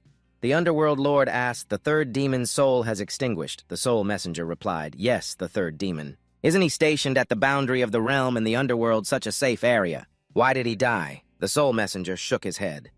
"Not only did he die, but it seems all his subordinates have also perished, as no one returned to report. It's suspected to be the work of the Northern region's Demon King." The Underworld Lord said again, "No, it can't be him. He wouldn't be foolish enough to confront me right after taking over the Northern region. It must be another force. You investigate it yourself. I want to know who's secretly targeting me." Meanwhile, a video of the battle between players and the Demon Commander was uploaded to a major video website, and the number of players in the online battle has reached 200,000, and the amount of soul currency that the Underworld Lord possesses has also exceeded 50,000. He decided to spend 50,000 soul currency to renovate the underworld under the control of the Underworld Lord's divine weapon. A massive amount of soul energy surged from the ring, soon enveloping the abandoned underworld. Then a strange scene, half illusion, half reality, appeared, a brand new, magnificent black structure. It emerged from the ruins. 2 people pushed open the large door of the treasure hall within the underworld. Before them lay countless books and documents containing all the cultivation methods and combat techniques that the Northern Kingdom's lord had collected throughout his life. The elder said, "Next we will open the treasure hall for players. It should be renamed." The Underworld Lord had already thought of a name for the players' cultivation hall, so it will be called the Cultivation Hall. As soon as he finished speaking, the divine weapon in the Underworld Lord's hand moved, and a massive amount of soul energy surged from the ring, quickly rearranging and renovating everything inside the old treasure hall. It transformed into a more suitable place for players full of colorful and magical elements. The Underworld Lord finally understood that the cultivation hall truly existed within the divine weapon along with the books inside. They had become shadowy figures. Players could click on these figures to view detailed explanations and demonstrations of the skills. The Underworld Lord immediately smiled. There was no need to search for each book. Just asking these shadowy figures was very convenient. However, to learn here, players still had to pay soul currency. The Elder nodded.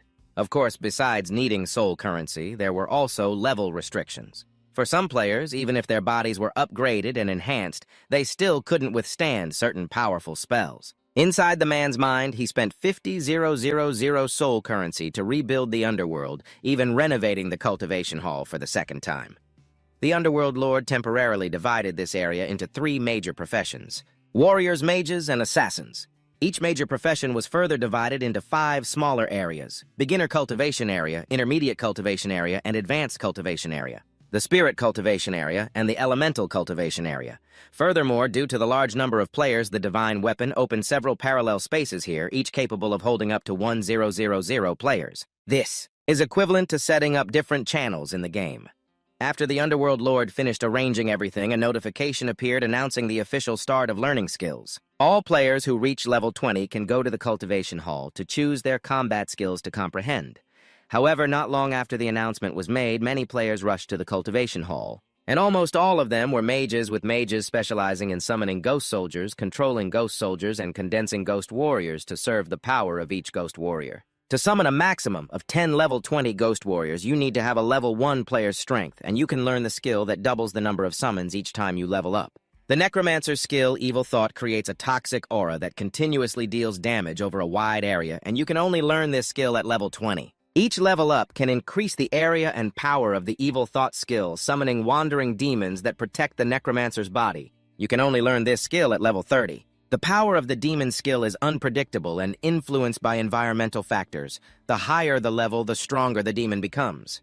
Previously, the Necromancer profession was not valued. Even reaching level 20 only grants useless skills. Now a series of skills for the Necromancer has appeared, and those Necromancers who were always neglected like outcasts brought tears to everyone's eyes.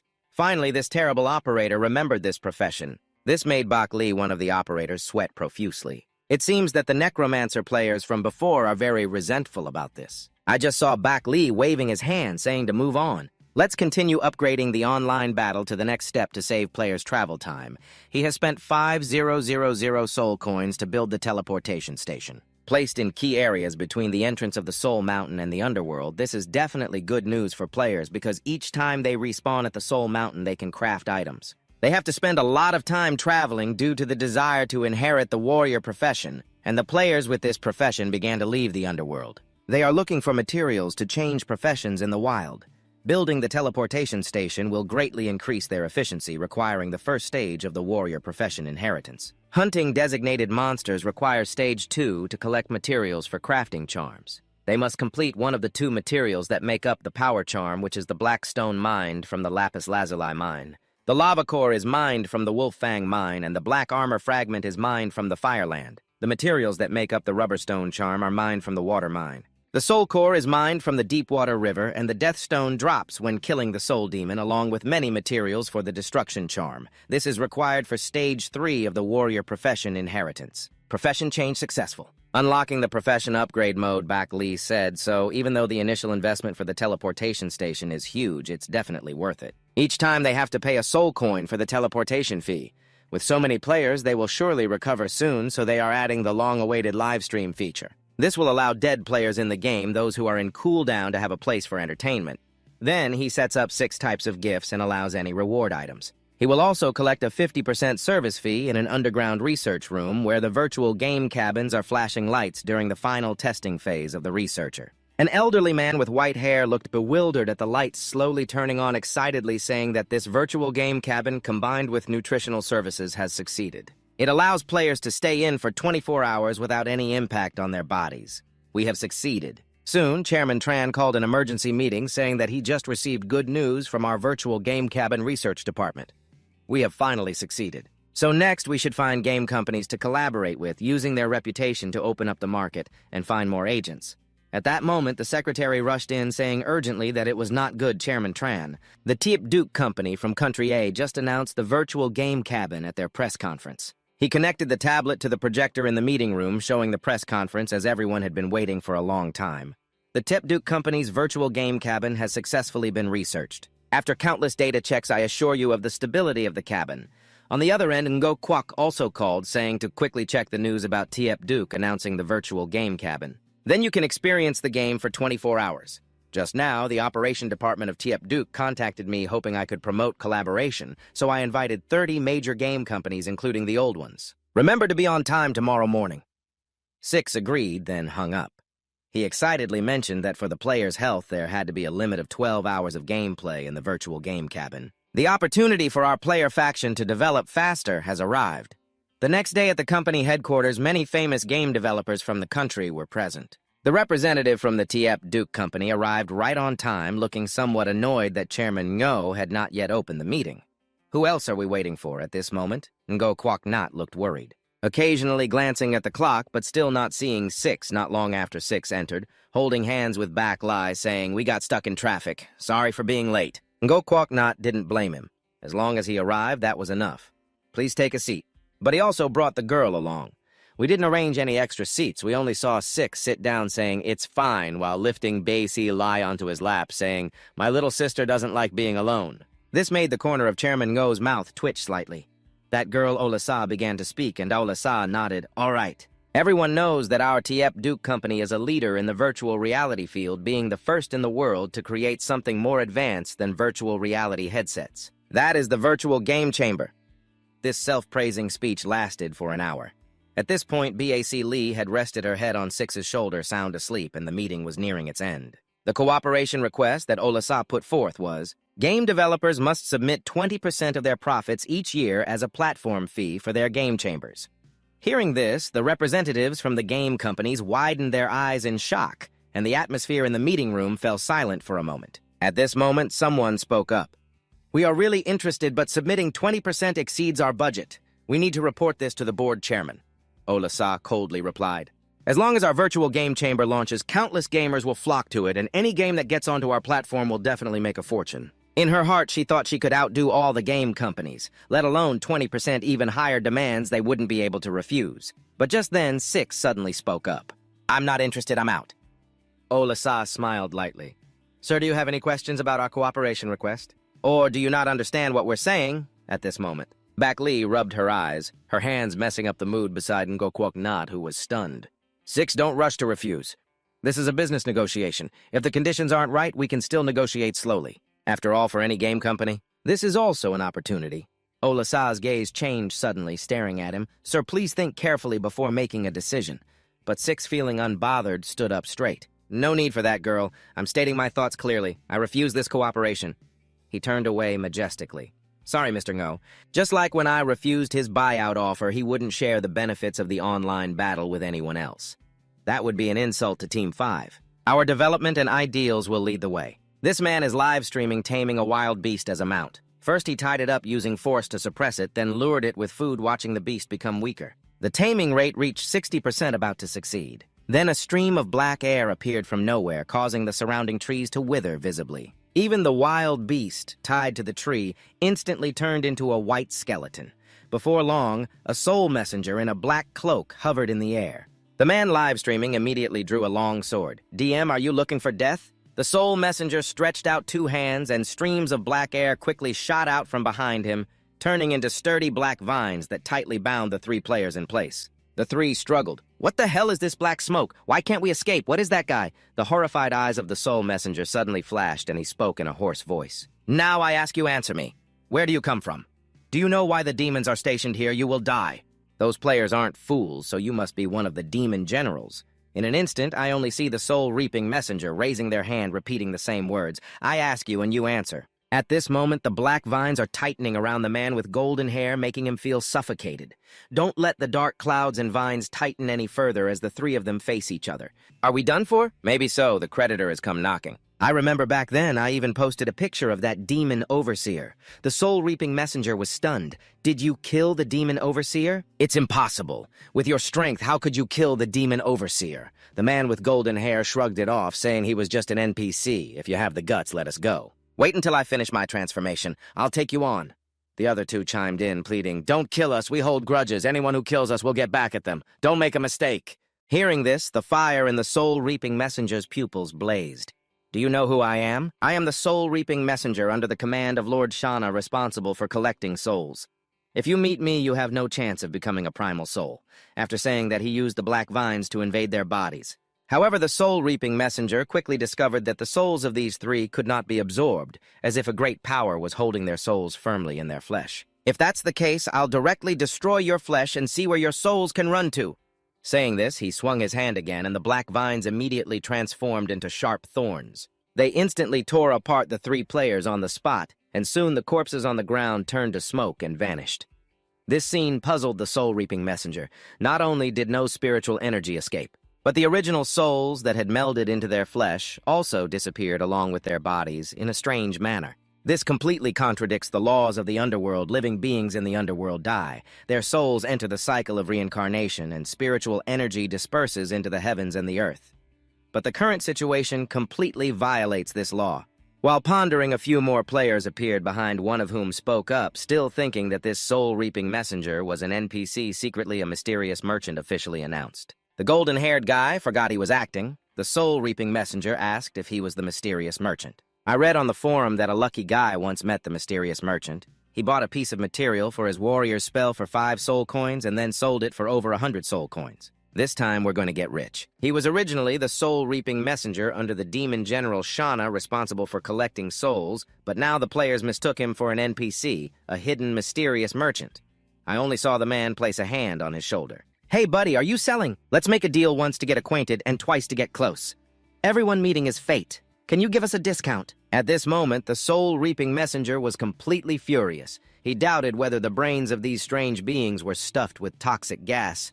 Their words were utterly meaningless. Then he released the black energy within him coldly, saying, "Do you know how the demon general in charge here died?" But the fool still thought the opponent wanted to show off their strength before selling, and a sidekick suggested complimenting him a bit to make him happy, then asking for a discount. Hearing this exchange, the soul-reaping messenger immediately raised 5 fingers. Let these fools die. In no time, the black energy turned into sharp spikes, killing 5 people. But the souls and their soul energy vanished the moment they died. The soul-reaping messenger seemed to think of something. Then he transformed into a shadow and rushed toward the underworld in the human world. Bak Li, munching on snacks, said, "Luke Vo, someone is coming to investigate Shauna." Luke Vo nodded. "What exactly is this soul-reaping messenger?" Bak Li explained that the soul-reaping messenger is the highest position under the Demon King and Demon General, responsible for collecting souls. Each Demon King and Demon General has a soul-reaping messenger, and their powers very skilled in magic related to blood marks. Luke Vo didn't understand much about souls. Bak Li continued to explain that this is equivalent to money in the real world. In Bak Ki, there are many areas that can produce and can also be harvested by folk creatures different from Lin and primordial spirits, similar to a type of material. It can be used for cultivation and also for forging weapons. The Demon Kings and Generals still haven't taken over Minfu because this area is the most resource-scarce in all of Bak Ki. It's where materials are the scarcest, and then Bak Li devoured the soul of the envoy. The soul envoy can enter the ghostly energy at any time. With the current strength of the players, it's very difficult to kill him. After saying that, Bei Si Li froze in place. She seemed to sense something. A moment later, she turned her head and said, "Six Wu, he's coming." The soul envoy has arrived at Minfu. At the same time, at the main gate of Minfu, a dark shadow slowly appeared. How could this be? Minfu had been destroyed in countless battles, yet it was now being repaired. At this moment, the soul envoy was filled with fear. Could it really be the king who controls Minfu? Is he back? No way. I witnessed the death of the Basikai king. I even remember the feeling of spiritual power dissipating at the moment he died. In the realm of Min, a figure gradually appeared. The soul envoy suddenly sensed the ghostly energy gathering behind him. He quickly turned around and looked towards a spot in Minfu. Who is pretending to cast spells? Soon a majestic voice echoed from the deep darkness. Who do you say I am? The soul envoy immediately trembled inside. Then he bowed his head and knelt on the ground, his body trembling uncontrollably, paying respect to the return of the traitorous King Ngo. Seeing the former king of the Min realm return, he was so scared that he knelt on the ground. I, your humble servant, ask for forgiveness for my sins. Please forgive me, King Ngo, for my many years of loyal service. Do not punish my soul. But in his heart he had other intentions. Death could at least lead to rebirth, but if punished, the soul would vanish. Only to see Baki King extend his hand. You betrayed me. Can you escape so easily? Hearing this, the body of the soul envoy trembled. I beg for King Ngo's forgiveness. The soul envoy is ready to atone for his betrayal. At this moment, Biak Li was hiding to the side, her eyes wide open. 50. I didn't expect Six Wu to use the form of Baki King to deal with the soul envoy. Initially, Six Wu wanted the soul envoy to commit suicide to atone, but then he thought of another idea. How will you atone? The soul envoy hurriedly replied, Your humble servant asks to help King Ngo reclaim the lost lands and restore glory to your majesty. But just as he finished speaking, the soul envoy was startled, standing up straight, pointing at Six Wu. You are not the Biasiki King. The real Bak Kai King would never spare me even if he saw me as useful. Who are you? Why are you here? How do you repair Minfu? What does the death of the third demon have to do with you? Seeing the plan exposed, Six Wu also frankly admitted. That's right, the demon general is mine to kill, and next will be the Iron Man. The tone of the soul envoy became calmer.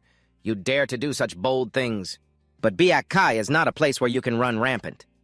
Saying that, he quickly raised both hands. A stream of black fire erupted from the ground, and the figure of Bac Kai King was shattered by the black fire, immediately turning into white smoke and drifting away. Is that all you need to kill me? Then the true form of Six Wu appeared behind him.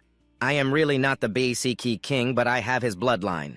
This Bac Kai Emperor will be succeeded by me. Before he could finish his sentence, Bak Li bit down on his hand. The soul envoy won't easily trust you like that. If you want him to obey, you need to prove that you are truly a descendant of the Baki King. At this moment, the soul envoy was about to mock him, but suddenly saw drops of blood floating in the air. He extended his palm to catch a drop of blood, feeling the surge of power from it. Are you really a descendant of the Bakai King? The sixth void continued to take on the form of the Bakai King, saying, Your heart already has the answer, so why ask again? Now I give you a choice. Submit to me or die. At this moment, the soul envoy felt very complicated inside. Wait, there's one more thing I want to confirm. Those beings claiming to be players were also created by you. The sixth void answered honestly, Of course. The fear of the soul envoy surged again at the thought of those players. Even when their physical forms disintegrate, their spiritual power doesn't easily fade away, and the one who created them is this guy. This means he has grasped the laws of the cycle of the underworld, a supreme power that even the Baki King never held. So what kind of great entity am I facing right now? Seeing him hesitate, the sixth void immediately shouted, I'm asking you one last time, will you submit or die?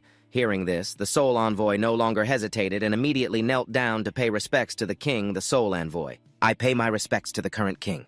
I will be loyal to you just as I was to the Bakai King. The soul envoy bowed beneath the throne of the High Cock King, saying, Your Excellency, I have investigated and returned. The demon general Satna slowly spoke. Have you investigated the cause of the death of the demon overseer? The soul envoy placed a dry branch on the ground. Your Excellency, please take a look at the demon overseer's camp. I found this dry branch from the tree demon. The demon general Satna was slightly surprised. That demon was the right hand of the fan-thatched demon king. Did he take action? He has already taken over the entire Bakjioi, and that's not enough. He wants to invade my territory as well. After a moment of silence, the demon general Satna angrily said, You go tell the Haivuong in the Huangtuyen Sea to inform him that the condition is to offer 100,000 souls as sacrifices every year. This was what he had proposed before. His Majesty has agreed. Tell him to wait for me to break through the Demon King's realm, and I will assist him in conquering the back region. When the scene shifted to the Sixth Void's home, it was already 3 a.m., but his room was still lit. Recently on the game forum, players hoped that the online conquest could open a payment channel. This made the Sixth Void very troubled, and he could only add more game settings. To quell their grievances, Bak Li was very curious about why he didn't let the Soul Envoy commit suicide during the day. But the Sixth Void said, just watch this. She'll understand soon enough. Before long, a live image appeared on the screen. This was the border between the Lu Li and the Huangtuyen Sea, where a few players were sneaking into the territory of Satna to live stream. However, at that moment, on the crest of the waves, a monster with the upper body of a human and the lower body like an octopus with 8 limbs holding a trident suddenly appeared. The monster roared at the sky, and the massive sound waves turned into almost tangible ripples rolling towards the shore, each wave hitting the sound waves of the monster. Players lost 100 health, but the monster continued to roar, "Satna, come out now." But right after that roar, a figure appeared in midair. "You suddenly show up. What do you want, Hai Vuong? Don't overstep your bounds," the demon general Satna said while gritting his teeth, facing the aggressive Hai Vuong from a distance. While watching the live stream, the sixth void laughed. "Overstepping bounds, that's exactly what I plan to do. What's wrong with that?" Next to Bak Li with a shocked expression, the sixth void thought, "This is really scary." Although she didn't know what was happening, she had a feeling that the demon general Satna would be outsmarted by him in a very tragic way at this moment. On the other side, the demon general's face was extremely grim. "Sea King, you dare to lead your army into my territory so openly. You really underestimate me." The Sea King, furious, said, "If the Northern King were still alive, I would respect you a bit, but without the Northern King, you are nothing in my eyes." Hearing this, the demon general couldn't maintain his dignity. Not only had the enemy invaded his territory, but they were also insulting him. His fists gradually tightened as he said, "If you want to fight, I'm ready to take you on." The Sea King continued to point at him, cursing, "Aren't you just a turtle hiding its head anymore? Daring to refuse my proposal, I think you must be ready for this battle, right?" Hearing this, the demon general was about to strike, but hesitated and refused. "But I clearly ordered the Soul Envoy to accept the Sea King's proposal. Why is it now a refusal?" In a hurry, he called out to the Sea King, "Wait, there might be some misunderstanding between us." But unexpectedly, the Sea King shot him a disdainful glance. "Coward, is it too late to regret now? The Northern King in this realm is truly just a thing of the past," the demon general said, leaning on his injured arm. "Now that the truth is clear, there's no need for us to be here anymore. Now I directly commit to you. I accept your request to tribute 100,000 souls to you each year." Seeing him humble himself, the Sea King immediately changed his tone. "Very well, your majesty accepts. However, the amount must now be doubled. Without the Northern King, anyone can bully you. You've lived this long already. The law of the jungle doesn't need me to remind you." The demon general's face turned pale, but after showing his strength, there was no room for negotiation. "I agree to your request," the Sea King laughed heartily. "That's more like it. Go teach your subordinates a lesson. If this situation happens again, you might not be so lucky next time." With that, he vanished in a whirlpool. After the Sea King left, the demon general finally relaxed. "You dare to humiliate me like this envoy of souls. I will definitely tear your soul apart, making sure you never escape." The envoy of souls looked dazed. "Is the Sea King gone?" "I finally understand. You kept the envoy of souls to be your pawn. This time you really tricked the demon general badly. I thought it would just be mutual damage, but in the end the demon general was beaten alone. Who is this Sea King?" The Northern King explained that he is a very powerful figure who used to fight against the Northern King many times. "Really, the Sea King fought against my ancestor too." "Yes, they fought often. The Northern King would often seek out the Sea King to battle. Once he even brought me along and I saw the Northern King pin the Sea King to the ground. It was painful to watch, really. The Sea King is quite strong, but not overwhelmingly so. The underworld is still vast. The Sea King can only be considered the overlord of the sea near the Northern Kingdom, while the entire underworld connects with the major prisons of the Ming realm. It's divided into 7 seas. The Sea King can't even dominate one sea." Hearing this, the envoy was very surprised. Just a moment ago, the Sea King had looked down on the demon general on the ground. "But he can't even dominate a single sea!" The Northern King chuckled. "Our sea near the Northern Kingdom is called the Void Sea. The Void Sea's supreme ruler is a creature that has transcended. Its strength is unfathomable. Even the Northern King is no match for him." The envoy immediately felt terrified. "If even the ancestor isn't a match, if an enemy wants to attack the sea, our entire Northern Kingdom will be in danger." The Northern King nodded. "That's right. It really is like that." After a moment, the envoy suddenly came up with an idea. "After we capture the crystal, let's establish a navy. Otherwise, even if Poseidon comes to invade with our current strength, it would be hard to withstand." But Bak Li said she had thought it through. "But first, we need to repair Minfu's equipment storage, where there are many design blueprints, including a design for a Yulin ship that can absorb materials to grow. It's the type of ship we've modified and evolved. The Yulin is a special vessel that can absorb the essence of heaven and earth, self-improving and evolving even if it's completely destroyed. As long as the core remains, it can restore itself to its original state after absorbing a large amount of spiritual materials, making it very suitable for players to use. At that point, we can take the blueprints to build Yulin ships. Initially, we can sell them to players, and then players can nurture and develop them. This is really exciting, so we can launch a development plan simultaneously at sea and on land." "Right. But when Bak Li mentioned needing 500,000 soul coins to repair the equipment storage, it was a bit too much. How about we open an auction house in the game? This way, players can easily find the items they need by just entering the item name in the search system. They will find items being sold by other players at various prices. Additionally, players who have leveled up and want to exchange for better equipment can also sell their old unused items. Bak Li smiled widely, understanding his point. For this feature, we'll charge a service fee of 20% of the item's selling price in soul coins. 6 Vo agreed. Bak Li, you're really a cute little lamb. This girl has lived for thousands of years and scared me to death when she grabbed a knife on the bed. Let's talk properly first. Put the knife down. Bak Li excitedly said, 6 Vo, you found a direction for the inheritance profession of the assassin. Then she slashed the air in front of her, saying, this is a relic of the original turtle tribe unexpectedly discovered by a gamer. She thinks she has found the direction for the assassin's career change. 6 Vo glanced at the knife, which was not only rusty, but also missing a few pieces looking nothing special. Bak Li quickly explained that this knife was a weapon of the original turtle tribe, and she always intended to turn it into a direction for the inheritance of the cursed assassin. The original turtle tribe was once a very powerful race in Bak Kai, believed to have connections with the great prisons in the Min realm. Each of their members was a born assassin with the ability to summon terrifying cursed demons. The original turtle tribe was brutal, killing everywhere and causing disasters for beings in the underworld. They even openly challenged the Bak Ki king, but unfortunately they were crushed by the army of the Bak Kai king Tran and then disappeared from the Bak Kai land. She thought she could only find it in the equipment storage. After the repairs unexpectedly discovering the items of the original turtle tribe in the auction house, she wondered who the fool was that put it up for sale for just 5 soul coins. What a bargain they got. Bak Li grabbed 6 Vo's hand using the weapon's ability to travel to Minfu, directly bringing it into Minfu as a model, then posting an announcement in the game for him to see. At the same time, players would soon see an announcement throughout the game updating the inheritance profession of the cursed assassin. Willing to bear the curse, abandoning faith to become a wanderer of the dead, absorbing the power of the curse in suffering. In their eyes, death is the true beginning. The profession's characteristics hold the power of the curse, capable of summoning cursed demons and cursed weapons.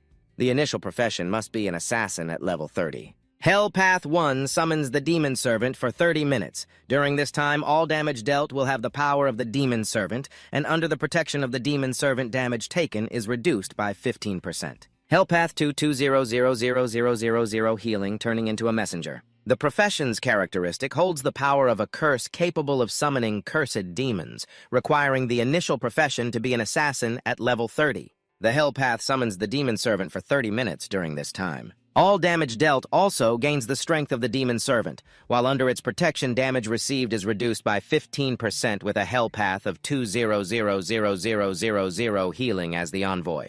A 1-minute attack during this time allows the ability to fly to target a specific area for a wide-ranging, devastating attack from a billion dam. The Hell Path 3-8 Lamon transforms into 8 Lamon for 1 minute during this time. You can control the selected target into a captive state while the damage inflicted on yourself is reduced by 85%. The chosen target will bear this damage. Additionally, the cursed individual can awaken 18 types of evil spirits with 18 different attack forms ranging from low to high, divided into 4 levels, with the 9th Hell Path being extremely wicked. It's really hard to grasp the details. You can ask the job transfer guide to see how the job transfer works.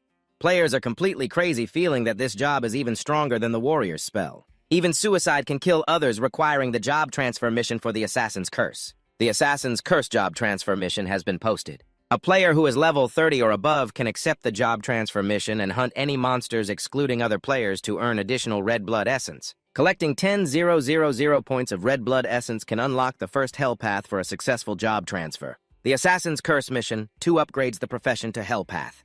2A Tai Dam seeking 3 sources of cursed power to submit to the job transfer guide, who will inscribe 3 curses onto the body. Completing the second profession upgrade. A Tai Dam Hell Path 3-8. Lamon, the Selfless 8.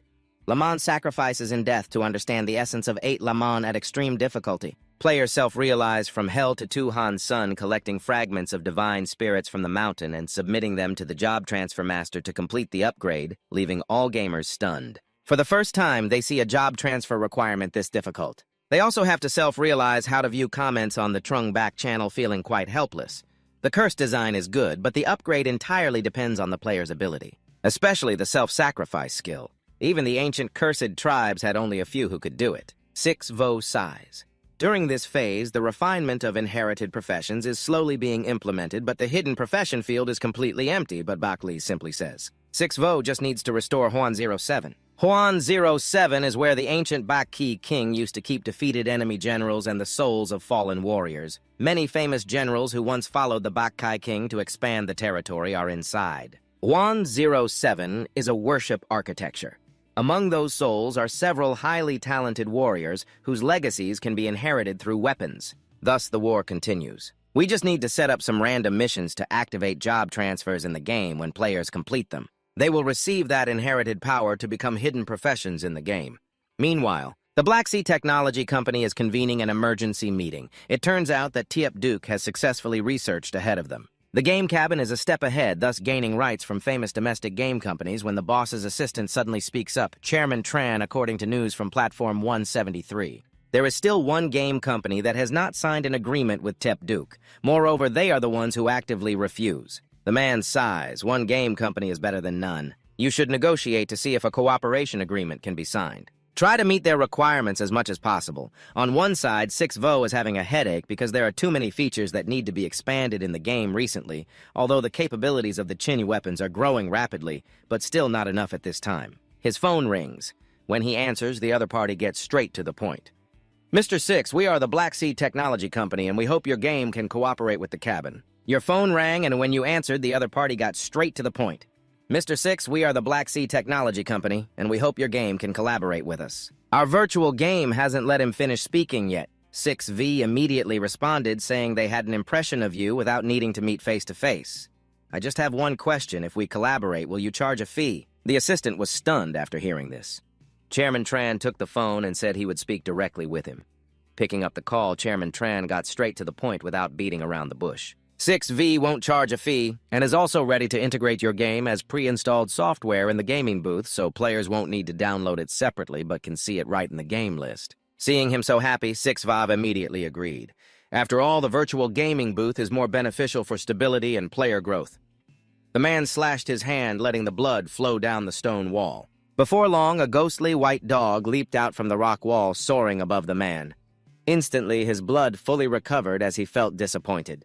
A ghostly golden deer suddenly appeared from a beam of golden light spreading throughout the cave, announcing the entire area, congratulating the player Tan Koi. Successfully changing his profession to a hidden class, a golden light surrounded Tan Koi and a golden orb gradually formed. Moments later, the golden orb exploded instantly, filling the cave with golden mist. The live stream caused a sensation in the game, with views exceeding 100,000. But as the mist cleared, a silly white dog suddenly appeared at the bottom of the cave. Player Tun Koi, level 21 profession by me Spirit Beast. Those watching the live stream burst into wild laughter, with comments flooding the screen revealing that Tan Koi was just a gamer. Accidentally falling into a hole in the game map and unable to escape on his own, he opened a live stream to ask players for help. However, they all accidentally got discovered by BAC Lee. So he picked a random name to convince the guy to bleed successfully, transforming him into a hidden profession. Each time he levels up, his attributes increase by 100%, and he can comprehend a legacy skill at each level. Upon reaching level 150, the second form unlocks. The blood within By Me has miraculous healing effects. At this moment, 6V was very curious why my Conqueror weapon couldn't retain By Me's skill list. It also couldn't be replicated for other players. Bak Li was quite helpless. This was entirely a matter of luck. Other gamers wanting to change to By Me could only do so like this player. Finding the place to inherit the remaining life of By Me was very slim.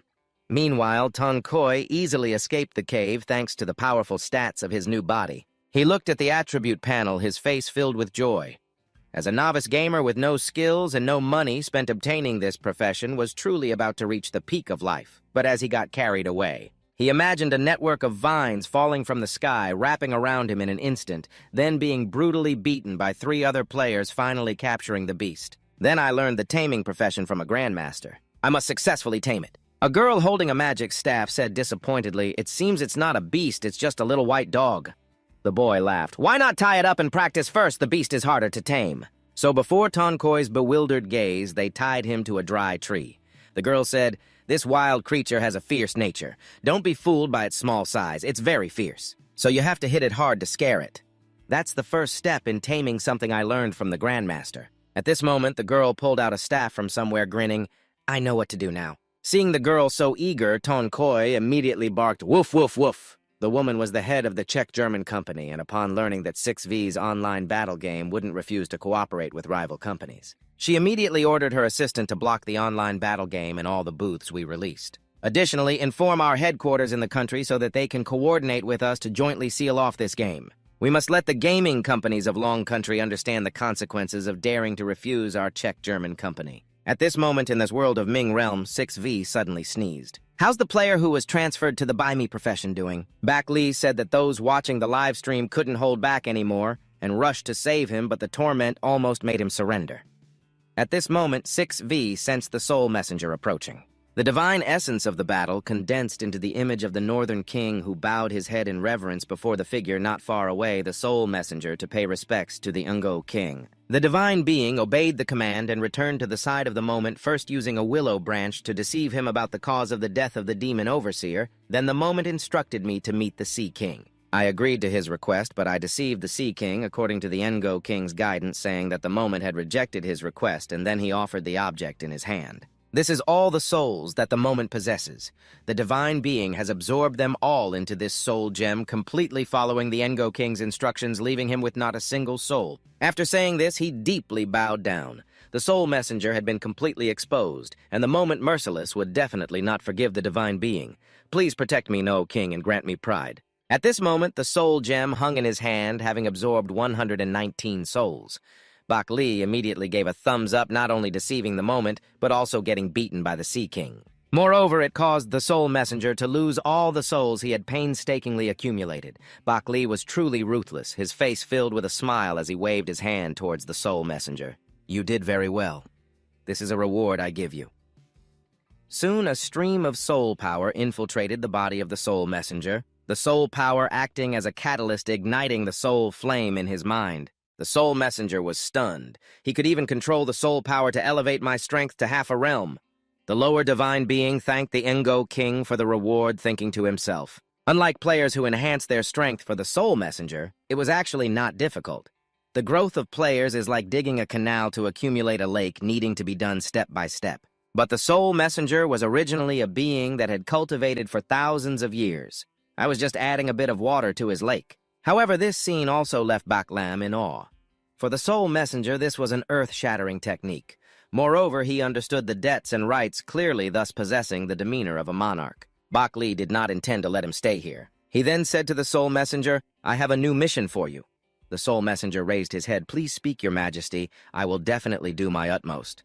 Bak Li continued, Next you will follow the Phantom Stone Demon King. These words left the Soul Messenger utterly terrified. He wanted to refuse, but could not find the words, thinking to himself that he was being punished with death by Bak Li. Just now, he was sent to follow the Demon General the moment. Now he was being arranged to follow the Phantom Stone Demon King. Seeing him unresponsive, Bak Li continued, I want you to stir up the relationship between the Phantom Stone Demon King and the Demon General the moment. At the same time, investigate the situation in the northern region of the Phantom Stone. After understanding, report back to me. The Soul Messenger hesitated slightly, fearing that the Phantom Stone Demon King would not easily trust him. But just as he finished speaking, Bak Li handed him a soul pearl. You take this soul pearl to present to the Phantom Stone Demon King as your leading offering messenger. The Soul Messenger nodded. I understand. I will not disgrace the mission, he said, then transformed into light and flew away. After that, Bak Li shattered the form of the Northern King and asked, Just now I intended to directly give him the soul pearl. Why did you tell me to take away 150,000 souls? Bak Li explained. Souls can be used to build a teleportation pipeline? Bak Li, hearing this, asked, You mean a relay station? This can also be created using soul power. Bak Li shook his finger. A relay station and a teleportation pipeline are not entirely the same. The former only requires soul power to build, but the latter needs offerings, and souls are those offerings. Simply put in certain special areas on the surface world. If a direct teleportation gate cannot be built, souls must be offered to construct a teleportation tunnel to activate it. And this type of special area can only be activated by building a teleportation tunnel. Coincidentally, it can become the instance in the game that we have always wanted to build. Speaking of this, Bak Li eagerly clasped his hands. The reason I left you with 150,000 souls is to activate a special area. The offering needed is precisely this number, and that special area is the Hell Path. The Hell Path is a forbidden area in the underworld consisting of a total of 18 layers continuously producing demons. The required sacrifice is precisely this number, and that special area is the Hell Path. The Hell Path is a forbidden zone in the underworld consisting of a total of 18 floors that continuously spawn demons. The deeper you go, the stronger the evil spirits become, making it perfect for players to train, especially for assassins who need many essential items to change their class. You can find it inside hearing that 6-Wu thought for a moment and then released all 150,000 souls he had just extracted from the battle god. At this moment, Bak Li also drew a strange talisman on the ground. Surrounding them were floating objects in a blue hue like jellyfish. After more than 10 minutes, the ground began to tremble slightly and red light emerged from the patterns drawn on the ground. The floating souls around were drawn to the center of the formation. 6-Wu shivered in fear as Bak Li was also swept into the chaos when things started to go wrong. "I'll pull her out immediately." In no time, a pair of giant red arms appeared. A stream of lava appeared behind 6-Wu. He hurriedly asked Bak Li about the sudden appearance of these arms. Bak Li raised both hands to his mouth and chanted a few phrases that 6-Wu completely didn't understand, then seriously said, "Don't call them arms. They belong to one of the oldest gods of the underworld. Although he is dead, he was once the supreme manifestation. Just now I used ancient language for the sacrifice to summon the remaining consciousness of him hoping to exchange for a wormhole to the Hell Path. By sacrificing these 150,000 souls, soon the giant arms began to break through the formation, creating a bottomless pit. The girl sacrificed 150,000 souls just to unlock a dungeon in the game. She summoned one of the oldest gods of the underworld, using him in the formation to forcibly open a passage down to hell. Although this god is dead, he still governs one of the competition areas. Once the hell passage was opened, the giant arms began to fade and the formation transformed into a bottomless pit. 6-Wu asked, "So will we need to do this for other dungeons in the future?" Bak Li replied, "That's right. All forbidden areas carry the echoes of the ancient gods who have passed away. That's why those areas became forbidden, and to unlock new dungeons, we need to find ways to gather more souls." "Oh, right," 6-Wu said. "We haven't been to the Hell Path yet. I really want to go see." 6-Wu looked a bit worried. "Isn't it dangerous?" Bak Li reassured him. "Don't worry. I plan to use the yin energy to form a body." Then blending in with a team of 5 players, 6-Wu quickly agreed. The game-wide notification popped up announcing that the dungeon had been opened, activating the Hell Path dungeon and adding an NPC guide for it. The Hell Path has 18 levels with scenes for leveling up and training several bosses and countless powerful creatures requiring a minimum of 10 members for the dungeon group. The time limit is 1 hour. Seeing this notification, players had long been ready, quickly logging in and rushing to the dungeon gathering point. Within 10 minutes, nearly 30 members of the Guardian Angel Guild, led by Diep Tuyet Nai, gathered near the NPC. Preparing for the survey, she lightly touched the dungeon control panel and a board appeared selecting the Hell Path dungeon for teleportation. Immediately, all team members felt a sensation: weightlessness. At this moment, Bak Li also created his wizard character, blending in with the crowd of players. Before long, as his body adjusted, he felt the environment around him change significantly. The ground was barren, with red lava flowing in the crevices. Even with the lowered senses, it was still palpable. A wave of heat surged forward.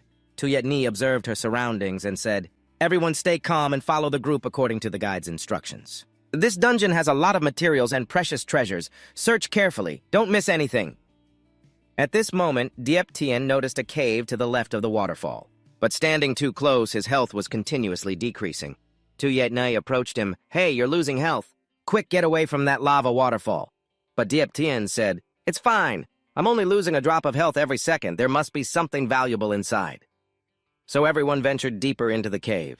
They soon discovered that there was absolutely no heat inside. "This dungeon is really strange. Outside it's clearly scorching, but inside it's freezing cold." As visibility dimmed, Tuyet Nai suddenly felt a bit scared, but as the leader of the guild, she absolutely couldn't lose face here. "You absolutely cannot lose face here." This woman, as the guild leader in the game, was startled by the surroundings when she noticed her brother smashing a statue of an officer. She quickly exclaimed, "Hey, what are you doing? You scared me." But Dup said, "Don't worry, I'm here." It was actually the loud noise from him that startled her. Otherwise, she wouldn't have been scared. How could she be scared? Depp scratched his head and said, "Sorry, sis. I just thought there was something about that statue. There must be something related to inheritance, or at least some kind of treasure." Tuyet Ni was taken aback. It seemed right. Everyone started smashing the statue, but after half an hour they were exhausted. and more importantly, utterly disappointed because no matter how hard they hit, they couldn't break the statues. It was truly a terrible experience with things like this. Why can't it just be a button to open it? Bak Li thought to herself that besides the officer's statue, there must be something else here, then muttered, "An advanced touchscreen, huh?" Hearing that everyone turned to look. Bak Li was startled, raised her magic staff, and awkwardly backed away. At that moment, Diep suddenly spoke up. "What's this A treasure that no one can take?" It was so frustrating. Tuyet Nai felt helpless. It seemed they could only give up. "Remember this spot? Let's come back when we're stronger and open it." Just then, an assistant said, "Sister Tuyet Nai, I've discovered 3 stone ponds here, but these ponds seem to be made of the same material as the statue. No matter how hard I hit, I can't break them." At that moment, a warrior enthusiast was poking at the pond which looked like the burial pits in his village. If they were lucky, it would open up to reveal some fine wine. If not, it might just be something from their ancestors. Hearing this, Tuyet Ni immediately lost all desire to open it. She said, "Since we can't open these things right now, let's quickly get out and explore elsewhere." But deep down, she thought, "I don't want to open anything weird." Biak Lai, hiding on the side, almost burst out laughing. "If you guys don't take it, don't blame me for taking it." Saying that, she activated her weapon, and soon a blue light enveloped the stone ponds, which were shortly drawn into the weapon's space. Everyone didn't check back anymore and headed straight out of the cave, but just then, they heard cries for help from some players. "Help us, help!" Seeing Tuyet Nai and the others, the leading guy was overjoyed. "Finally, we found another group. Help us." At this moment, Tuyet Ni's attention was drawn to something in that person's hand. It was a large, bright red egg surrounded by dragon scales. Before long, a massive fire dragon swooped down from afar, continuously spewing out scorching flames. Seeing this, Tuyet Nai shouted, "Don't come near, you've stolen a dragon egg and brought the boss here. What do you think you're doing coming close? Watch out or I'll kill you." But the others paid no mind and ran faster. The boy who had stolen a soon-to-hatch dragon egg was being chased by a gigantic fire dragon. Seeing the fire dragon approaching, Diep Tuyet Nai immediately ordered everyone, "Get into the cave quickly. We can't deal with this boss right now." In less than 5 seconds, the egg thief also ran inside, but the cave was too narrow, and the dragon could only get stuck at the entrance, roaring wildly. At this moment, Diep Tuyet Ni drew her sword and pointed it at the man. "Give me the dragon egg," the man explained. "Let's talk properly. Even if I give you the egg, you can't do anything with it. Dragon eggs can't be stored in private space. If not, we wouldn't need to run away from the dragon." But just as he finished speaking, Diep Tuyet Nai suddenly appeared behind him and killed him, saying, "You brought the muddy water for the dragon to follow us, putting us in danger. Now I'm killing the troublemaker. Isn't that reasonable?" In less than 5 seconds, the dragon egg thief rushed in, but the cave was too cramped and the dragon could only get stuck at the entrance, roaring madly. At that moment, Diep Tuyet Ni drew her sword and pointed it at the man. "Give me the dragon egg," he explained. "Talk properly. Even if I give you the egg, you won't be able to do anything with it. The dragon egg can't be stored in a private space. If not, we wouldn't need to hold it and run from the dragon." But just as he finished speaking, Diep Tuyet Nui suddenly appeared behind him and killed him, saying, "You led the muddy water for the dragon to follow us. You put us in a dangerous situation. Now killing the troublemaker isn't too much, is it?" After that, Diep Tuyet Nui tried to put the dragon egg into her private space, but couldn't, helplessly saying that the dragon was guarding outside. "If we go outside, we'll die, and the dragon egg will fall out too, so this egg is useless, right?" But just at that moment, the eggshell cracked, and a golden ray of light burst out from the fissure. At that moment, Bak Li, hidden in the crowd, felt the weapon in her hand flicker. She thought the dragon egg was about to hatch, and the timing was just right. Earlier, she had borrowed from these people. Now it was time to repay the favor. Before long, a small dragon with an adorable appearance stretched out of its shell, looking up and joyfully calling out. In the next moment, the little dragon transformed into light and rushed into Bak Li, disappearing. At the same time, an announcement rang out congratulating Diep Tuyet Nai on hatching her first pet, the little dragon. Deep Shen was very excited, saying that his sister was truly lucky, unmatched by anyone. "Tuyet Nai, quickly summon your pet to see. Let's check its attributes right now." Tuyet Nai tried to display the attributes of the fire dragon, and a row of attributes appeared before her. The pet details showed that it was a fierce beast usually found in hot regions. It has immunity to high temperatures. Looking up, she saw flames swirling above its head. It was the fire dragon. Tuyet Ni sighed, seeming a bit weak. She still needed to spend time training it. "This is troublesome." The fire dragon seemed to understand her words and immediately rubbed against Tuyet Noi's chest, looking so cute. Tuyet Noi said, "All right, it's not like I can't raise you." The scene shifted to inside the space where a vortex emitted sizzling sounds, suddenly tearing through space. After that, Back Li jumped out from the space. The voice of the vortex rang out beside her. "This pet hatched from the egg of a player thanks to your secret help, right?" Back Li nodded. "Wasn't the timing of the dragon egg's appearance a bit off? I just took the opportunity to materialize them. The pets must be in a newly hatched state. Only when they come into contact with the outside world can they be brought into the protective gear. If they are in a mature state, even with protective gear, they can't be materialized. It's just a pity that fully materializing the pet inevitably leads to loss. The fire dragon was supposed to be at the level of a fierce beast, but after materialization, it's only at a high level." Six Wu patted her head, but it was fine. She had set up the pet very well already. Moreover, right after materialization, I had set a fee of 30 soul coins each time the pet resurrected, adding another way to earn soul coins. The anonymous profession in online combat is archery. Finally, it opened up. He was once the best archer under the Northern King. Just now Back Li returned from the underworld, and he was very worried that players would conflict over the dragon or resources. But these things had been anticipated. He proposed a design for players to unite which was unrealistic and needed to rely on mechanisms. Therefore, during Back Li's trip to Hell, he also designed a way for players to relieve stress, to build a huge battlefield and 100 fortresses. Inside the weapon space, all guilds with 500 members or more could register to participate in this guild war. The theme of this event is conquest. In the center of each fortress, there will be a white flag. Any guild that captures a fortress can change the white flag to their guild's flag. Of course, the flag is just a process. Even if your guild captures the fortress and changes the flag, members of other guilds can still retake it. This is a large-scale battle with an initial construction phase, followed by fortress defense lasting several days. At the end, the top 100 guilds that still hold fortresses will be selected and rewarded. The blood of war from Back Li was quickly ignited. However, although it could easily gather energy to form in the weapon space, this is still a large project that is expected to take quite a bit of time to build. Six Wu nodded, agreeing with her assessment, so this activity is still in the preparation phase. But I have good news. Our soul coins have finally reached 200,000. We can start building after 30 minutes. A tall tower appeared in the Ming Mansion. This is a major battle that has a construction phase, followed by city defense lasting several days until completion. The top 100 factions that still hold the city will be selected and rewarded. The blood of the North Li quickly ignited, but even though it could easily gather yin energy to form weapons in space. This is still a significant project that is estimated to take quite a bit of time to build. Lu Wu nodded, acknowledging her comment, so this activity is still in the preparation stage. But I have good news. Our soul currency has finally reached 200,000, and we can start building the transformation. After 30 minutes, a towering tower appeared in the underworld. At this moment, the announcement for the entire area popped up about a new update unlocking the hidden class of the Sun Archer and the legacy of the unique challenge for the hidden class limited to 10 people. For details, you can ask the NPC guiding the class. It's very confusing in the Huan 07, and there are still many souls. So she wants me to choose the Sun Archer first. Please explain, Ba Li. Because the Sun Archer was once a treasure highly regarded by the Northern King, the Sun Archer is the #1 archer under the Northern Emperor. His power nearly reached the realm of the Demon King.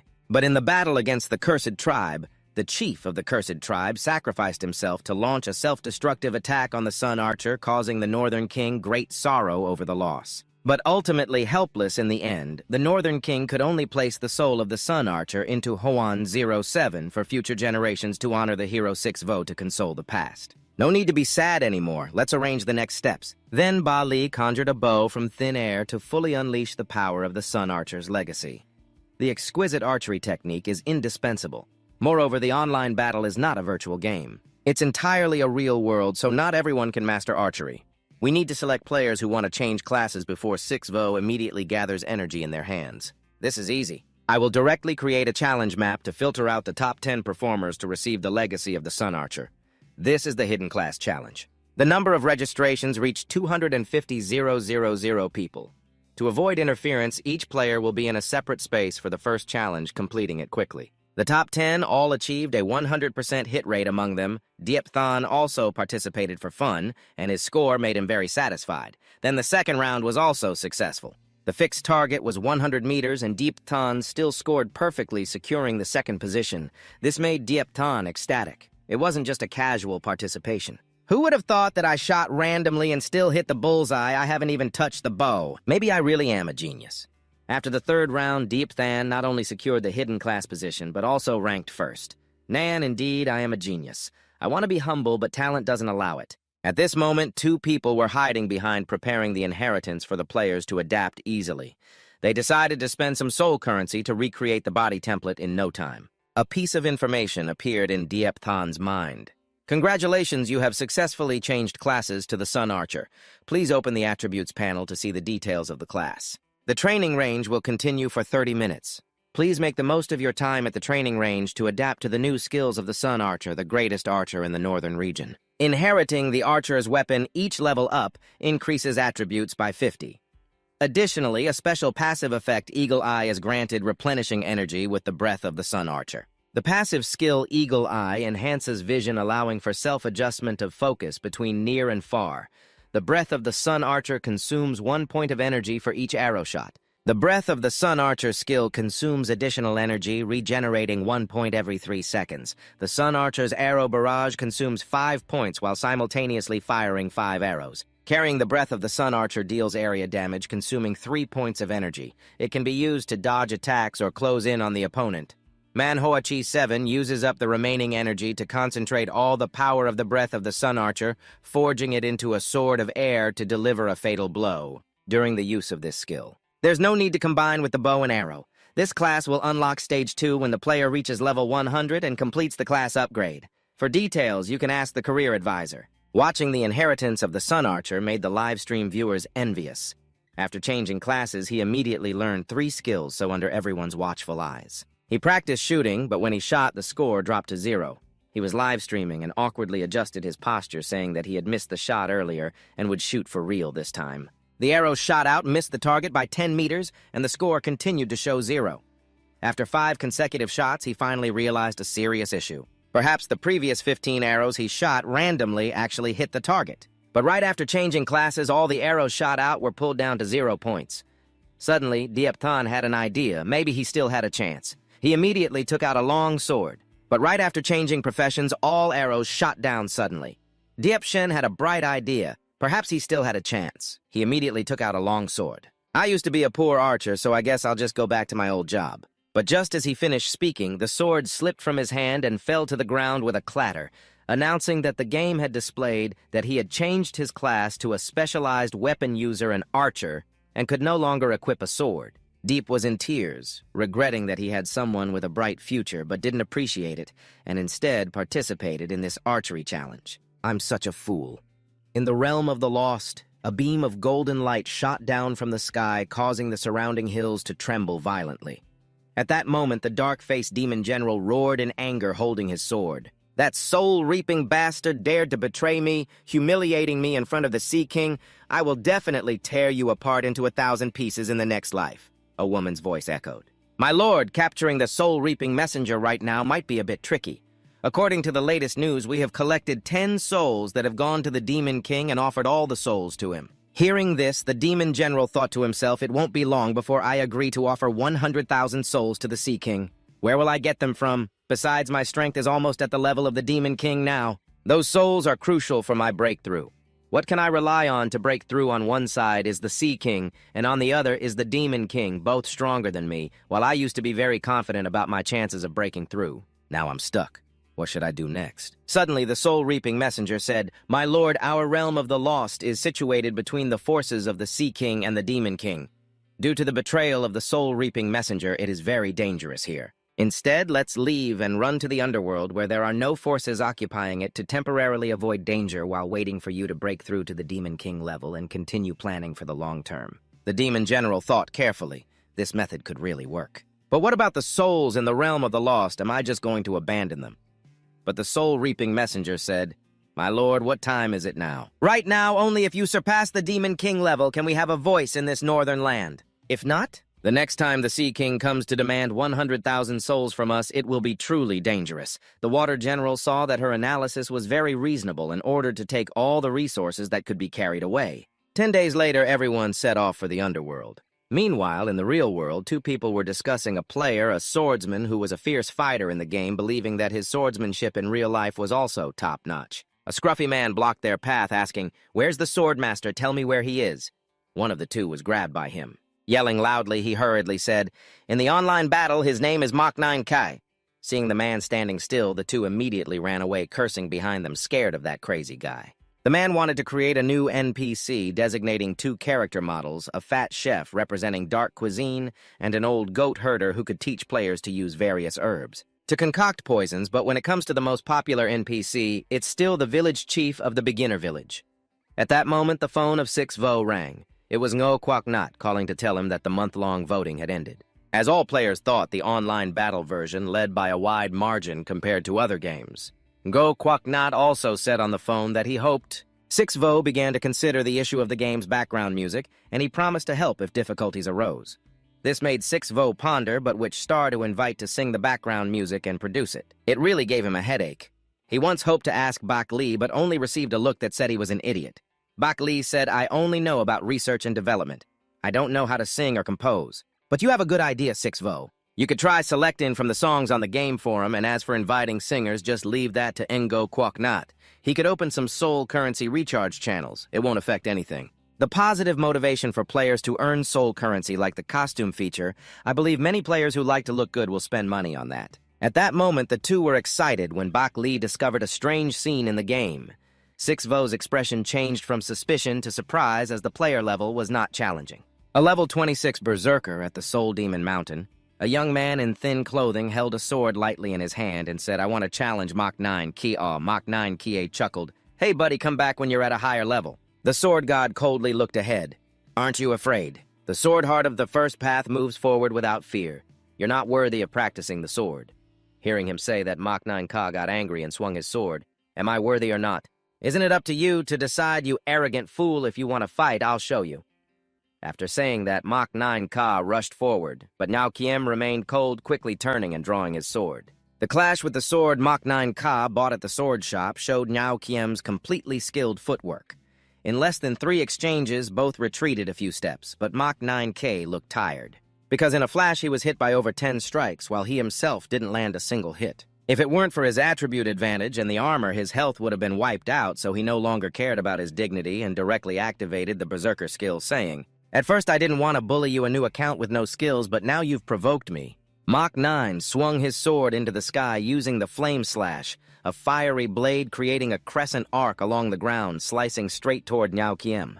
However, at that moment, Bak Li seemed to sense something. After checking multiple times, she said in surprise, "Liu Wu, do you feel that inside the transformation there's a soul asset suddenly disturbed?" Even the man was focused solely on the battle. To defeat all the swordsmanship masters in the world. He even entered the virtual game taking a level 0 account, asking every gamer until he found the one rumored to be a swordsmanship master, even though he was only level 26. But in the end, he easily killed his opponent arrogantly, saying, "Your sword technique is too mediocre, even terrible, not at all like a swordsmanship master." But at that moment, the game system announced throughout the area congratulating the player Nhau Kiem for achieving the Sword Heart and receiving the hidden profession of Demon Sword Master, which made even Nhau Kiem furious. Soon a shadow appeared before him, and he could clearly feel a majestic force suddenly descending upon him. Then the skill panel for the Demon Sword Master appeared. Introducing the profession of the Demon Sword Master, which has 10 sacred swords connected to the depth of understanding. The deeper the insight, the more powerful the strikes against the heavens and the earth, cutting down enemies with specialized weapons without needing any additional gear. No attribute increases when leveling up and cannot learn any berserk skills. 6void was secretly observing and immediately asked what happened. Doctor explained that there are some soul treasures in the transformation that require special conditions to activate. Because those souls still have some residual consciousness, they can choose their own inheritors. Since the player named Proud Sword has received the soul treasure, we can connect through the soul, and the connection with the Conqueror weapon to see what has transpired.